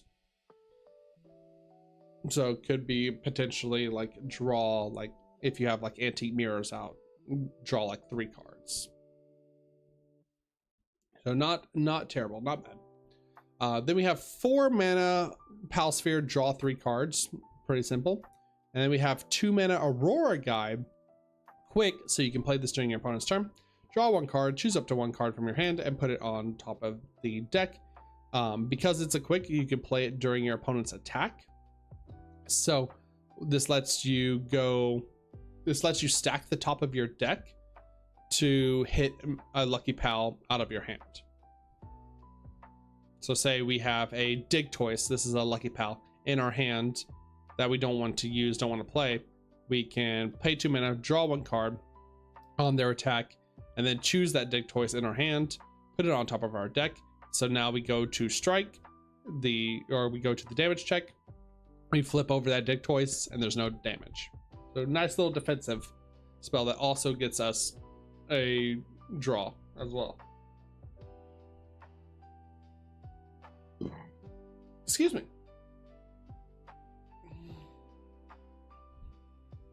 This can also just be played during your turn as well to stack the top of your deck for like your Chillette. If you want to go like 2 mana, stack the top of your deck, make sure there's a dragon on top, then you play your Chillette, and we reveal that top card. Hey, it's a dragon, so we get to play it. Okay. All right, everyone's favorite in the chat. We are on the green cards. We are on Lylene. So blue is very much like the control, tempo, draw cards kind of archetype, which has obviously always been my favorite in different various card games. Oh, big stretch.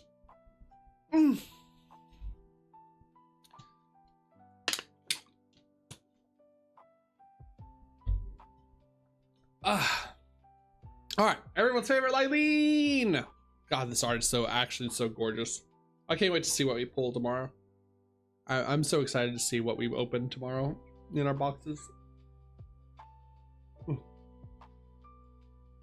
Okay, so Is there a Lily Noct? There is a Lily Noct. We'll be doing the shadow cards or the purple cards at the end, but let's do this. There we go. She's unfortunately not like, she doesn't have the big Lucky Pal. She doesn't have the big Lucky Pal art yet. It's only just base Lylene, but she does have a card.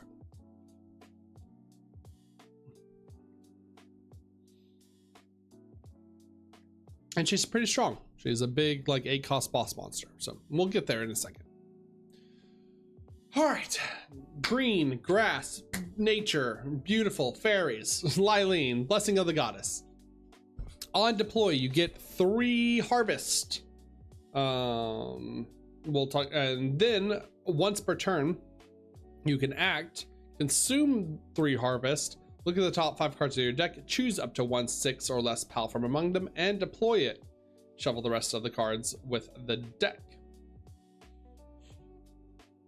So, lets you ramp out a creature for just 3 harvest. Pretty good, 900 power, 3 strike, kind of insane.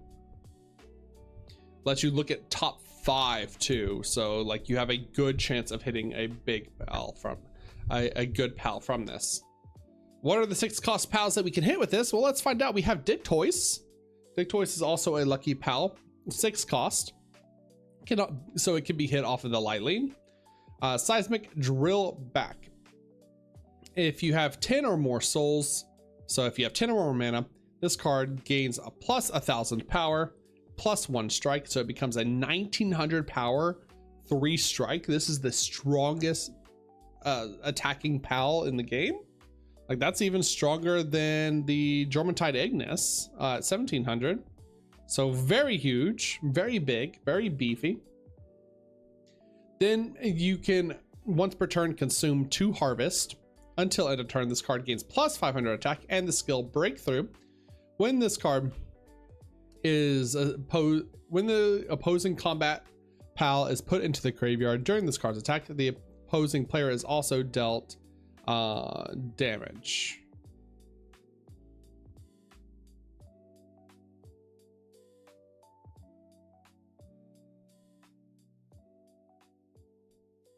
So this means it'll gain 500 attack. It'll go to 1,400 base. And then if you have 10 PALs, it'll go up to 2,400.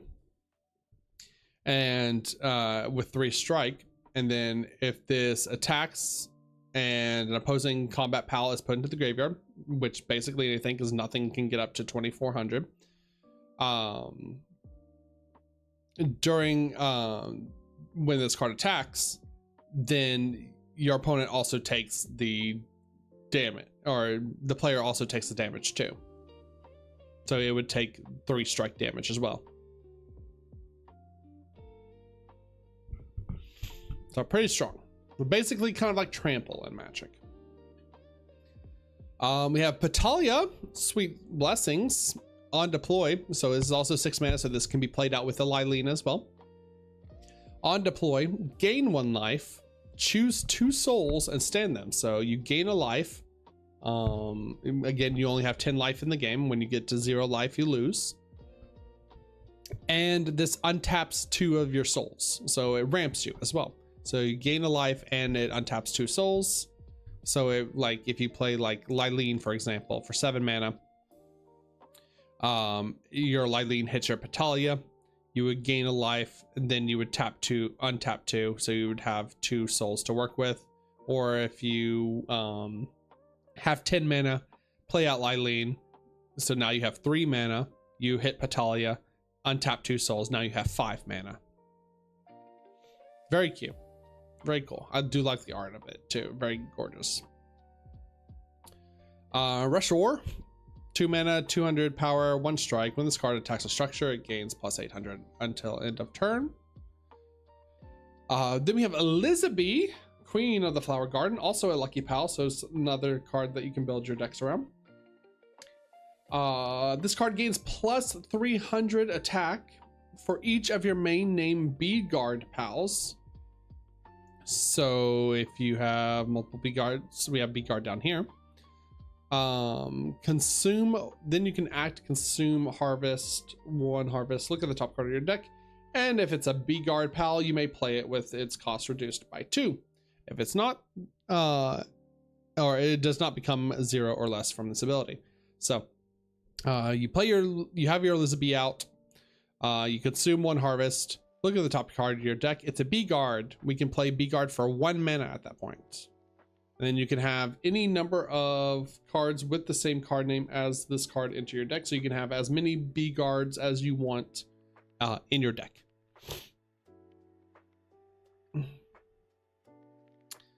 All right. War Sect, Iron Fortress, 8 mana.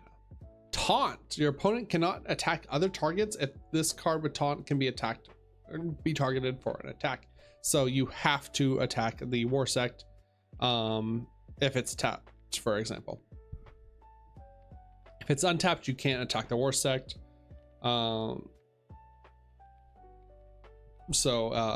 would have to be tapped. You would have to attack with the War Sect first.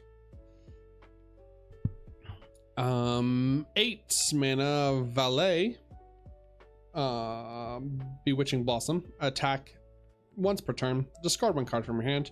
If you assign this card, stand this card. So if this card is assigned to a structure, then it just stands back up. It just untaps, so you can attack with it that turn too. We have Lift Monk, Promising Newbie.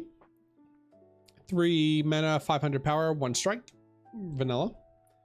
4 mana Dew Mud, or 4 soul Dew Mud. On deploy, you get 2 harvest, so you can use that harvest for some of your bigger stuff, like the Dictois, like I said,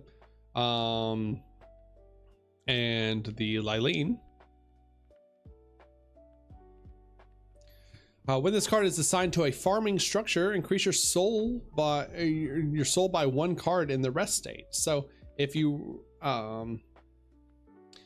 assign this to a structure that has the subtyping farming, so like breeding farm, for example, then you get an extra mana. So really cool. Very rampy. Gumas, we talked about earlier. On deploy, this card gains plus 100, plus 300, and the skill, which the skill is Assault. This card can attack pals in the stand state. We have a 5 mana Dictois. Once per turn, consume 2 harvests. This card gains 500 attack, and it gets that breakthrough. So it's kind of like the 6 mana cost, but you just don't get the continuous 10 or more souls, and it's not a lucky pal. So you can play it. Tansy, Cheerful Worker, a serious 400 damage. We talked about earlier, the same thing as the T-Fent, where you can tap it to give a pal plus 400. Buff another pal.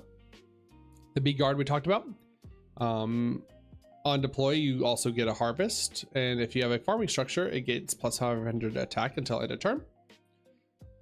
Wumpo Botan is your in green color interrupt to stop battle damage, like every color is getting. So that's pretty nice. These are probably going to be like main, like auto 4-ofs in every deck is each color's interrupt, attack interrupt. All right, we have breeding farm structure. Once per turn, consume a 2 harvest, reveal the top card of your deck, add it to your hand, and if it is a pal that costs 8 or less, reveal the top card of your deck, add it to your hand if it is a pal that costs 8 or less, so basically everything in the game. Otherwise, put it into the graveyard. Or you can tap 1 once per turn, and you can also do both of these effects as well, as long as you have like the resources. So if you have 4 harvest, you can consume 2 for the first effect, then you can consume 2 for the second effect. Assign 2 pals. Choose 1 8 or less pal from your hand and deploy it. So it just cheats out a huge cost pal without having to pay the mana cost for it by tapping your other pals. We have Cola Vending Machine. 6 mana cost, durability of 1500 structure. Act once per turn. Consume X number of harvest. Assign 1 PAL. Choose 1 soul and stand it, so it untaps one of your souls. Then you choose up to 3 times of X number of souls and stand them. So you consume X number of harvests, assign 1 PAL. So let's say we consume 1 harvest, we assign 1 PAL. We choose 1 soul and stand it.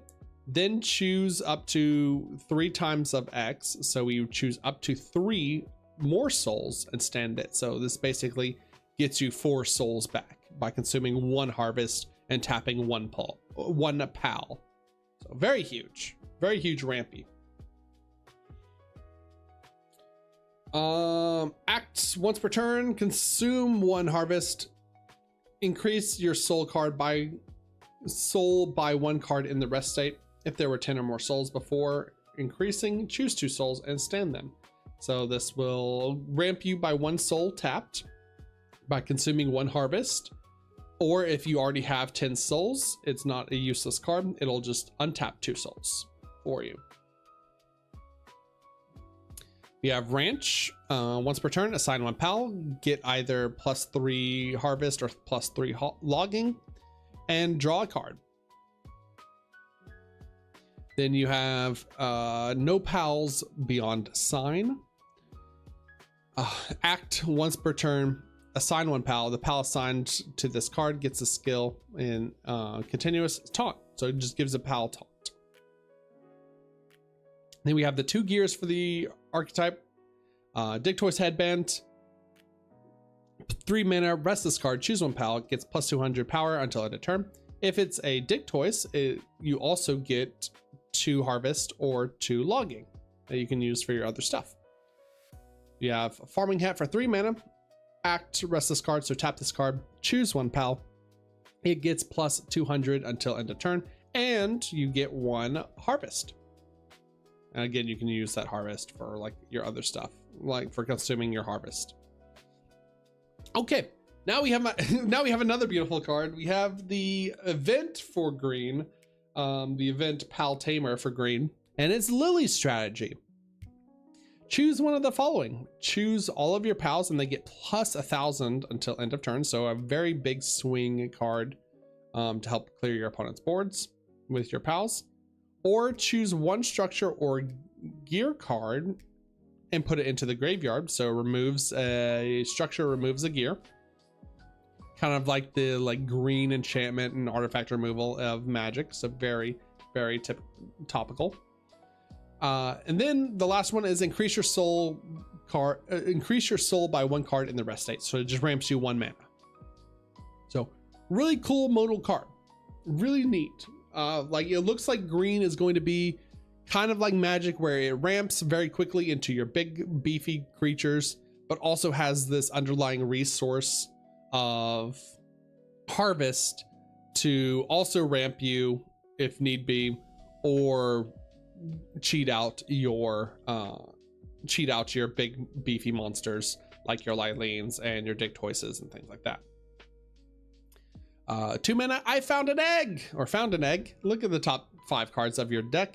Choose up to 1 PAL from among them and add it to your hand. Shuffle the rest of the cards of the deck. If you choose 0, so if you hit 0 PALs, or you just hit something that you don't want, then you just get 3 harvest. And I love the art of this card. I'll be honest, this card is so cute. Look at the little Kativa. He's so happy. He's so happy. This is probably going to be like a auto include in every green color deck as well, because I mean, look at the top 5, get any PAL, or look at the top 5 and ramp 3. And then you have 3 mana, Blessing of the Flower Spirit, gain 1 life and draw 1 card. And that's all the green cards. So like I said, very much like life gain, ramp, resource ramp, and with that underlying resource loop of harvest, building up harvest, using harvest to buff your PALs or cheat out bigger PALs as well. And it looks like there's different ways to build it too. Like you don't have to play the Lyline. Even though Eileen's like really good, you can play like just a B guard Elizabeth deck, where you just use your harvests to look at your top cards for B guards.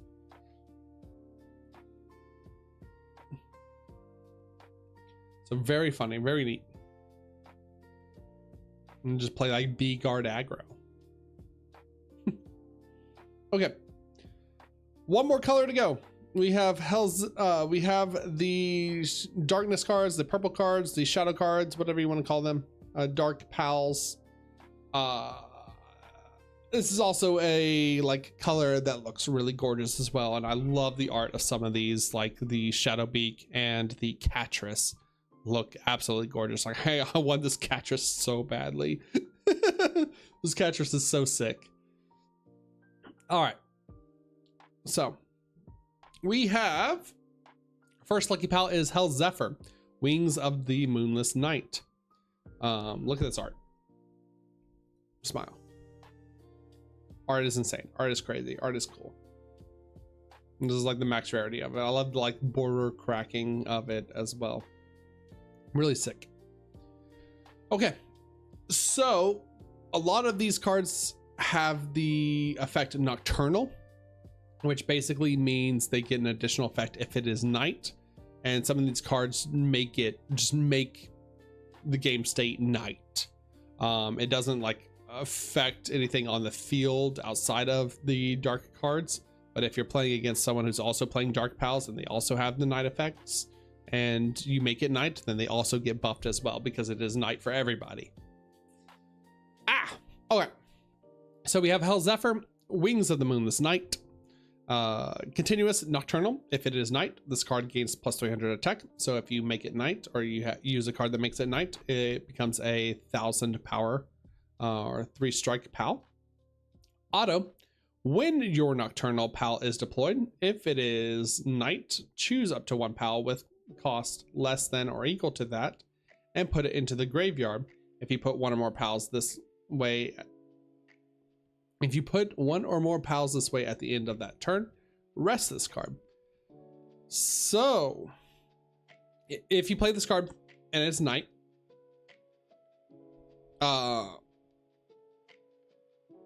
and then you play another pal,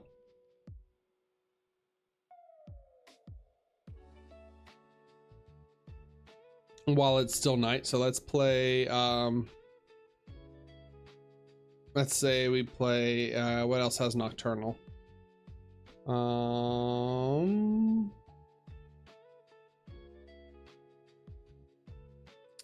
This Period Noct. So you have this Hell Zephyr out. It's night. So when you play this Period Noct, as long as it's still night, you then get to choose a pal that costs 7 or less, and then just put it into the graveyard. Just send it to the graveyard. So it is just a free removal, but then at the end of the turn, you would tap your Hell Zephyr.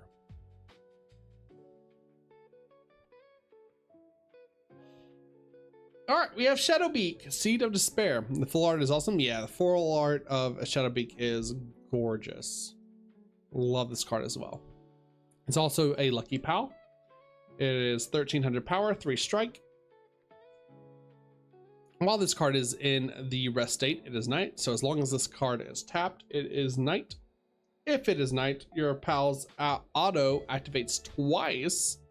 So if this pal is tapped on the field, then the Nocturnal effect that we just talked about with Hell Zephyr triggers twice. So now you get to remove 2 pals that cost 7 or less. So very, very huge, like very like key linchpin of dark decks is to have this card, it looks like.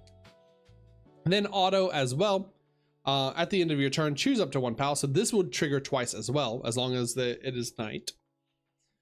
Choose up to 1 of your pals, butcher it, which is sacrificing it. If you butchered 1 or more cards this way, your opponent chooses 1 of their pals and puts them into the graveyard. So this triggers twice, meaning you can butcher up to 2 pals, and then that forces, so you sacrifice up to 2 of your pals, and that forces your opponent to then lose 2 pals or choose 2 pals and send them to the graveyard. So also a huge removal card, just keeping board states clear with this card. They're very, very integral, very strong. Butchering is going to be a mechanic that you'll see in a lot of these dark cards. It basically just means sacrificing your own pals for card effects, which, I mean, black in Magic is very known to do, so I'm very happy. I love using like alternative resources. I love it. It's so neat. It's so sick. All right, so we have Catress, 6 mana, also Lucky Pal. Butcher, once per turn you can butcher 1 other pal, so you sacrifice 1 other pal, and then this card gains a plus 1,000 attack plus 1 strike until end of turn, so it becomes a 1900 power 3 strike creature, or 3 strike pal. Auto, so again, this would, if you had Shadowbeak on the field, this would trigger twice when your pal is butchered. So this also triggers when you use your Catress effect. Choose up to 1 cost X normal pal from your graveyard and deploy it in the rest state. It is equal, X is equal to the cost of the butchered pal minus 1. So whenever you butcher a pal with Catress, let's say you butchered a Van Worm. It's 4 mana. So now if there is a normal pal, which we have a couple colorless pals down here. Here's a normal pal, Dire Howl. If this Dire Howl is in your graveyard, you get to then play this Dire Howl from your graveyard tapped onto the field. And that you can then use to sacrifice, you get to butcher again for other effects. So a lot of graveyard manipulation and stuff as well with this archetype. We have Tombat, 5 mana, 6 power, or 600 power, 2 strike. Auto on deploy, so whenever you play this card, reveal the top 3 cards of your deck, choose 1 pal among them, add it to your hand, put the rest into your graveyard. So this is also how you can fill your graveyard with some of the normal pals and stuff as well. There are a lot of normal pals in these structure decks, so just because you saw 2 there, let's see here, bop, bop. Do this, that will go over. So this is the blue red structure deck, has Land Ball, has Rib Bunny, and then this is the green black deck. This has Kativa and Chickpea, so you can play these cards if you want, like second. So you basically just make like Kativa's, you sack your early pals like your Kativas and Chickpeas. And then when you get to the mid-late game, you sack like, you know, these punks or your shadow cards to your Catress, and then you can revive your Kativas and your Chickpeas and sack them. We have Pyrrha Noct. This has the Nocturnal, so if it is night, it gains plus 300 attack, but this is also your interrupt for the archetype, that if you have the ability to, when your opponent attacks you, to pay 1 mana, discard this card, or discard this card and 1 other card to nullify the attack. So again, these are going to be like very important to max out on in your deck as well, so you can live.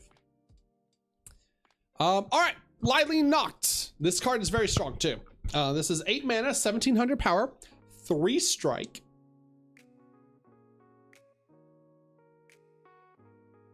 Oh shit, it's normal pal. I'm sorry. All of these are normal pals. Everything that's not a lucky pal is a normal pal. So it also revives your shadow. It doesn't have to revive colorless. I'm so sorry, I messed up. Yeah, Catress revives anything. And it doesn't matter. Normal pals are anything that has the little normal pal subtype down here. So basically just anything that's not a lucky pal is a normal pal. So Catress even better. Catress even stronger.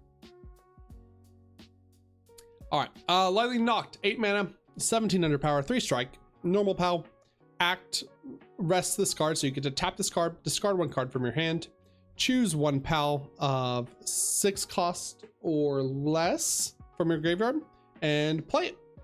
Play it tapped. So it just revives.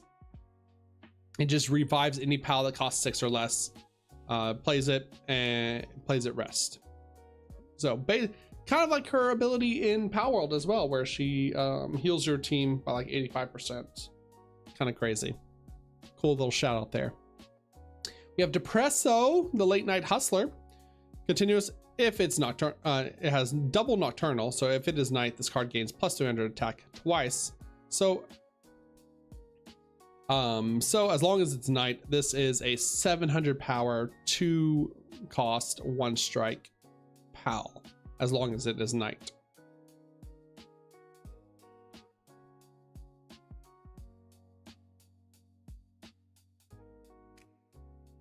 We have Daydream, which has 2 mana.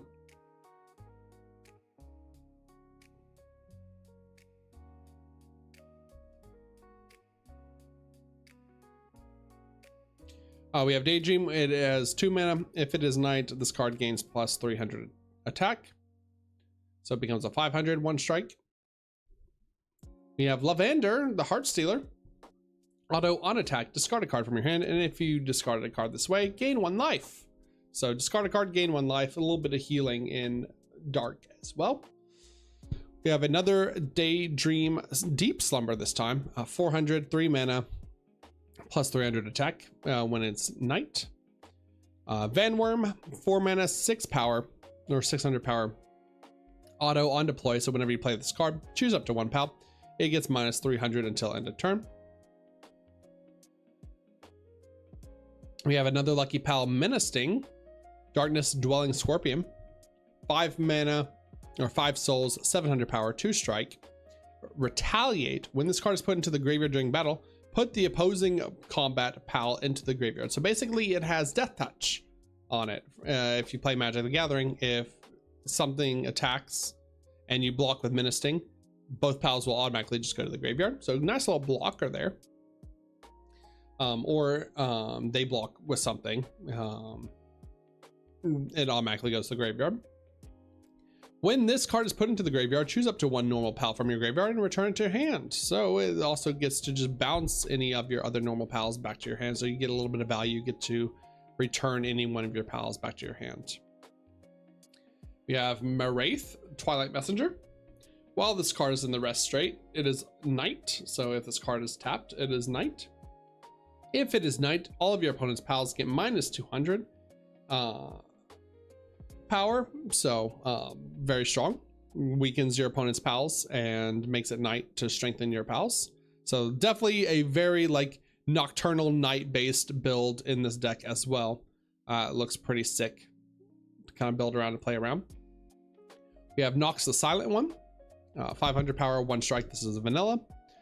Loop Moon, 4 mana or 4 souls, 500 power, 2 strike. On deploy if it is night. So when you play this card, if it's night, choose up to 1 6 cost or less PAL in the stand state and put it into the graveyard. So it just kills a untapped PAL that costs 6 or less on your opponent. So nice little removal PAL here as well. We have Lamp. I love Lamp. Act once per turn. Our first structure, put the top 3 cards of your deck into the graveyard. So mill yourself 3.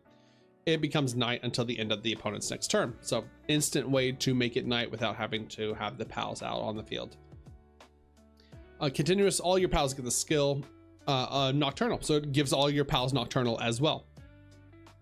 If it is night, this card gains plus 300 attack. So it basically gives every PAL the Daydream ability while it's on the field generally, and then mill yourself 3 to make it night. Very strong. We have Shoddy Bed, once per turn. Put the mill yourself 3. It becomes night. So again, like the other structures. At the end of your turn, if you have a Nocturnal PAL in the rest state, so if you have a tapped Nocturnal PAL, you get to draw a card. So cool little value. 4 mana Medieval Medicine Workbench. Act once per turn. Tap 3 or assign a PAL. Choose one X, or sorry, tap X or assign one PAL. Choose one cost X or less PAL from your graveyard and deploy it in the rest state. X is equal to the cost of the assigned PAL plus 2.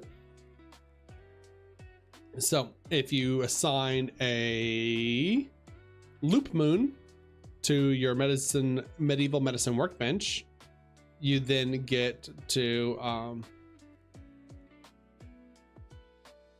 sorry, it's 3 mana. Sorry, that's a 3. Yeah, either pay 3 mana or assign 1 PAL. Sorry.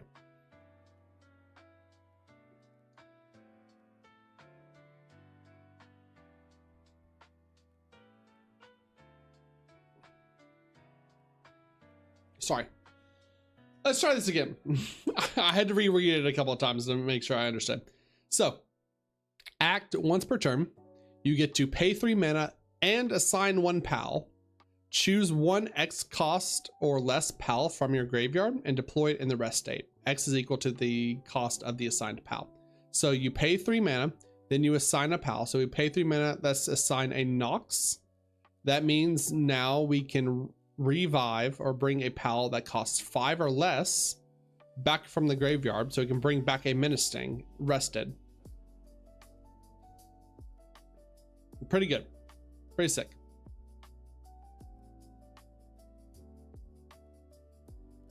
You can also bring back a Loop Moon, and then Loop Moon's deploy would trigger if it was night to remove a card. So nice. Good little value card there. We have Taunt, or sorry, we have Structure, Wooden Wall, Continuous Taunt. So this has Taunt. It has to be attacked first before anything. When this card is put into the graveyard, draw a card. So it is a blocker basically, and it draws you a card as well. Pretty strong. We have Structured Viewing Cage. Act once per turn, assign 1 PAL, exile the assigned PAL, choose one cost X or less PAL and exile it. X is equal to the cost of the assigned PAL plus 2. So once per turn, you assign 1 PAL. So let's say we assign a Nox to it again. It would exile the Nox.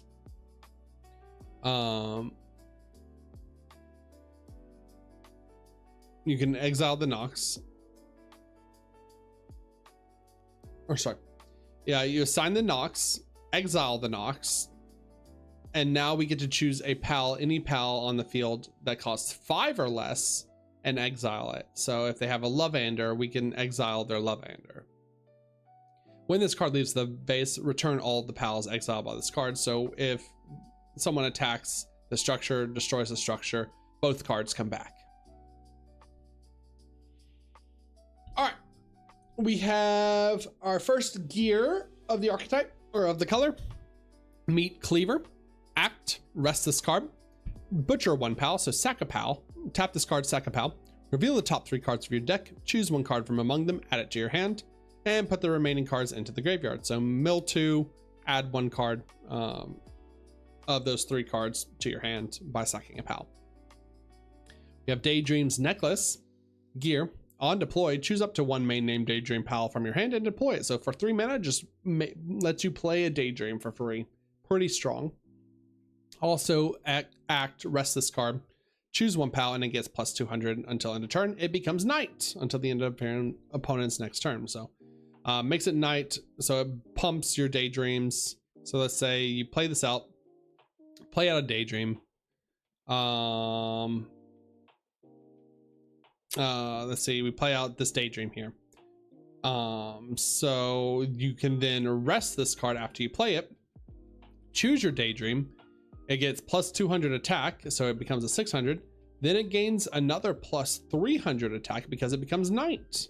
So its nocturnal ability will activate. So it becomes a 900 for 3 mana with 1 strike. Really strong like control card.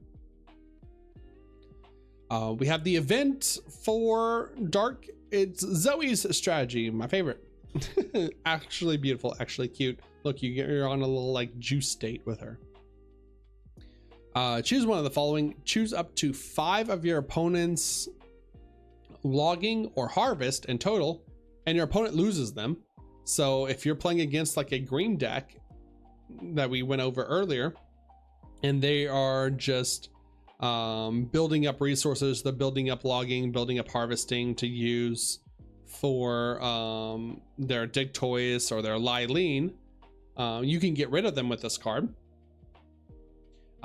Very, very like topical card, or like very cool flavor to this card, because if you've played the game, Lily is a part of the Free Pal Alliance, which is her colors for the logging and the harvesting here.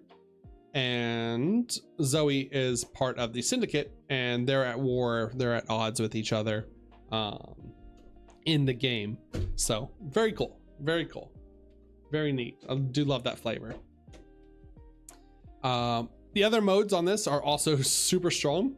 Choose up to one pal from your graveyard, return it to your hand. Your opponent chooses one card from their hand and discards it. So this revives a pal and forces your opponent to discard a card. And then the last option is choose one of your pals, sacrifice it. If you butchered one or more cards this way, choose one of your opponent's pals and put it into the graveyard. So sacrifice one of your pals, choose a pal your opponent controls, and remove it. So a very, very strong removal spell as well. Super strong removal spell as well.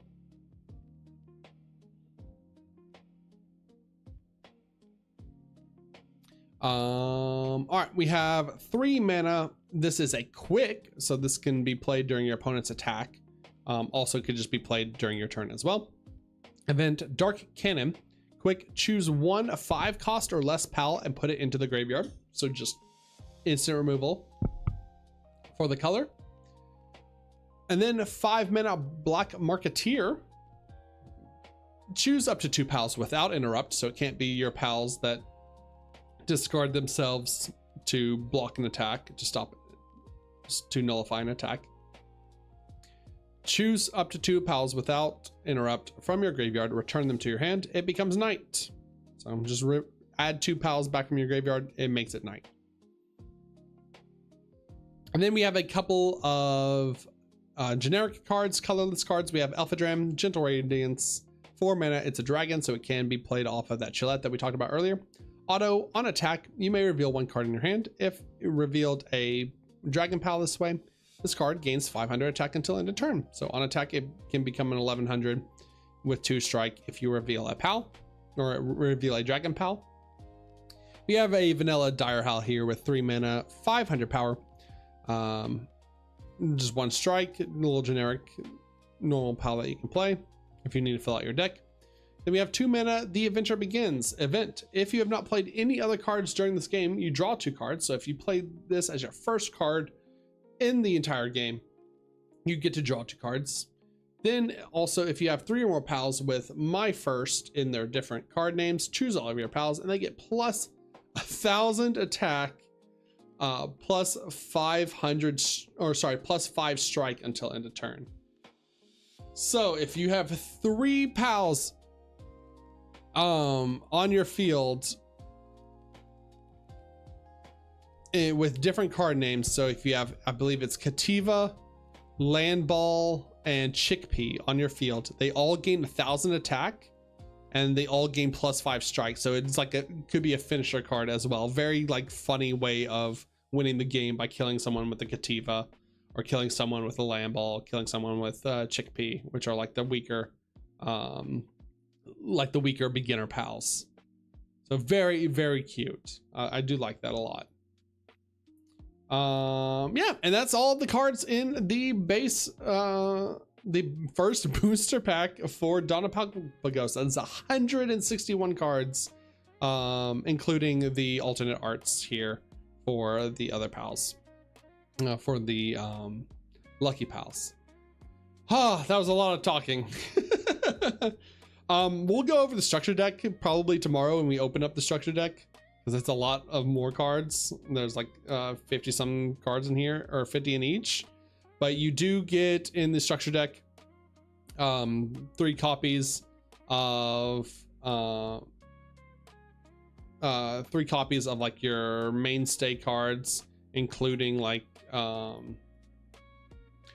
this one has Grisbolt is built around Grisbolt as your lucky pal, so you get like a little full art Grisbolt, and I think that's it for this one. And then the subtype is water, so it's fire water. I want these Alpha Drans. The Alpha Dran is so cute, and I can't wait to open up the Alpha Dran.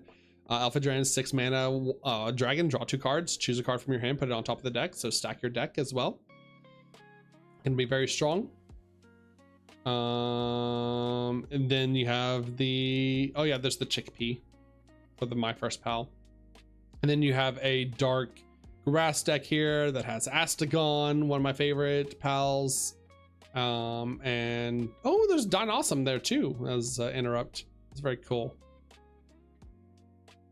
So a lot of different strategies to build around, and I cannot wait to see what we open tomorrow to see what we can build. I've definitely already been working on different different constructed decks to build and to play some matches with and go through like the flow of the game and stuff as well. I think, yeah, I have it saved in like Word document. Never mind. I was about to say, I don't know if I have it saved on their deck builder website, but I have it saved on Word document. So yeah, that's it. that's all that's Pal's cards. We're opening tomorrow.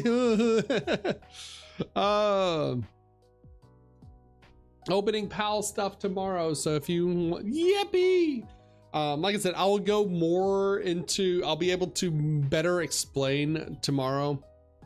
I know there's a lot of information. All at once about learning how to play the game. I will be able to go more into it and like set it up with my hand cam tomorrow, to be able to teach it a little bit better when I get the cards and when I get to open the cards and get to touch the cards and get to smell the cards and get to sniff the cards and get to feel the cards. So yeah, if you want to also learn the game, we'll be covering that tomorrow, as well as the box openings tomorrow as well. All right. So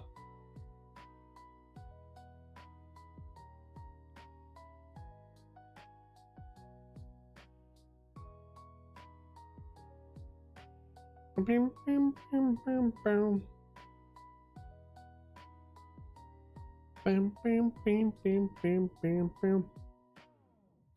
lot more yapping to go tomorrow.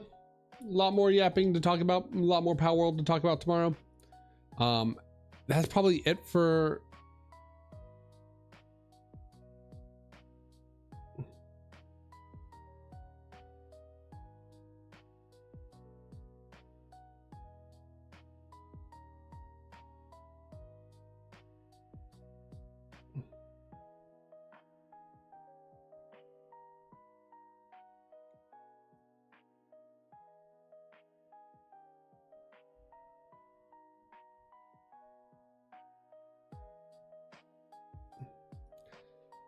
That's gonna be it for me today. We hit 2.5 hours. It's not bad. It's not bad. That's a cheeky little stream, a small little stream. So tomorrow, I am probably going to be waking up about 12:30. That's when my local game store opens up, and I will see like when they have the cards available. If they have them at 12:30, then I will be driving up there at 12:30 and coming back, and I should be back about like 1-2 o'clock for stream to open up everything tomorrow. We'll open up both structure decks because there's cards that I want from both of them, and we'll open up the boxes on stream tomorrow. So be on the lookout for that. That being said, guys, got some of these YouTube catters. Thank you to everybody who tuned in the stream, who popped in, who hopped in, who hope you're interested in learning the Power World card game. I think it's a very fun game to play. From what I've been able to play of like the trials and stuff of it, looks very fun, and the card art and stuff of it is also very gorgeous as well. So I can't wait to see what cards that we pull.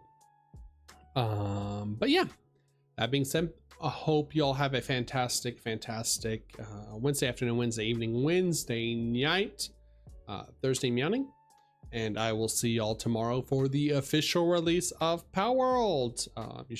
You would also be able to find it in retail stores. Tomorrow is the release, July 30th. It is coming out in all major stores and your local game store, so check with them. All right. Guys, Gambies, YouTube account. Hope you have a fantastic rest of your evening. And as always, good night.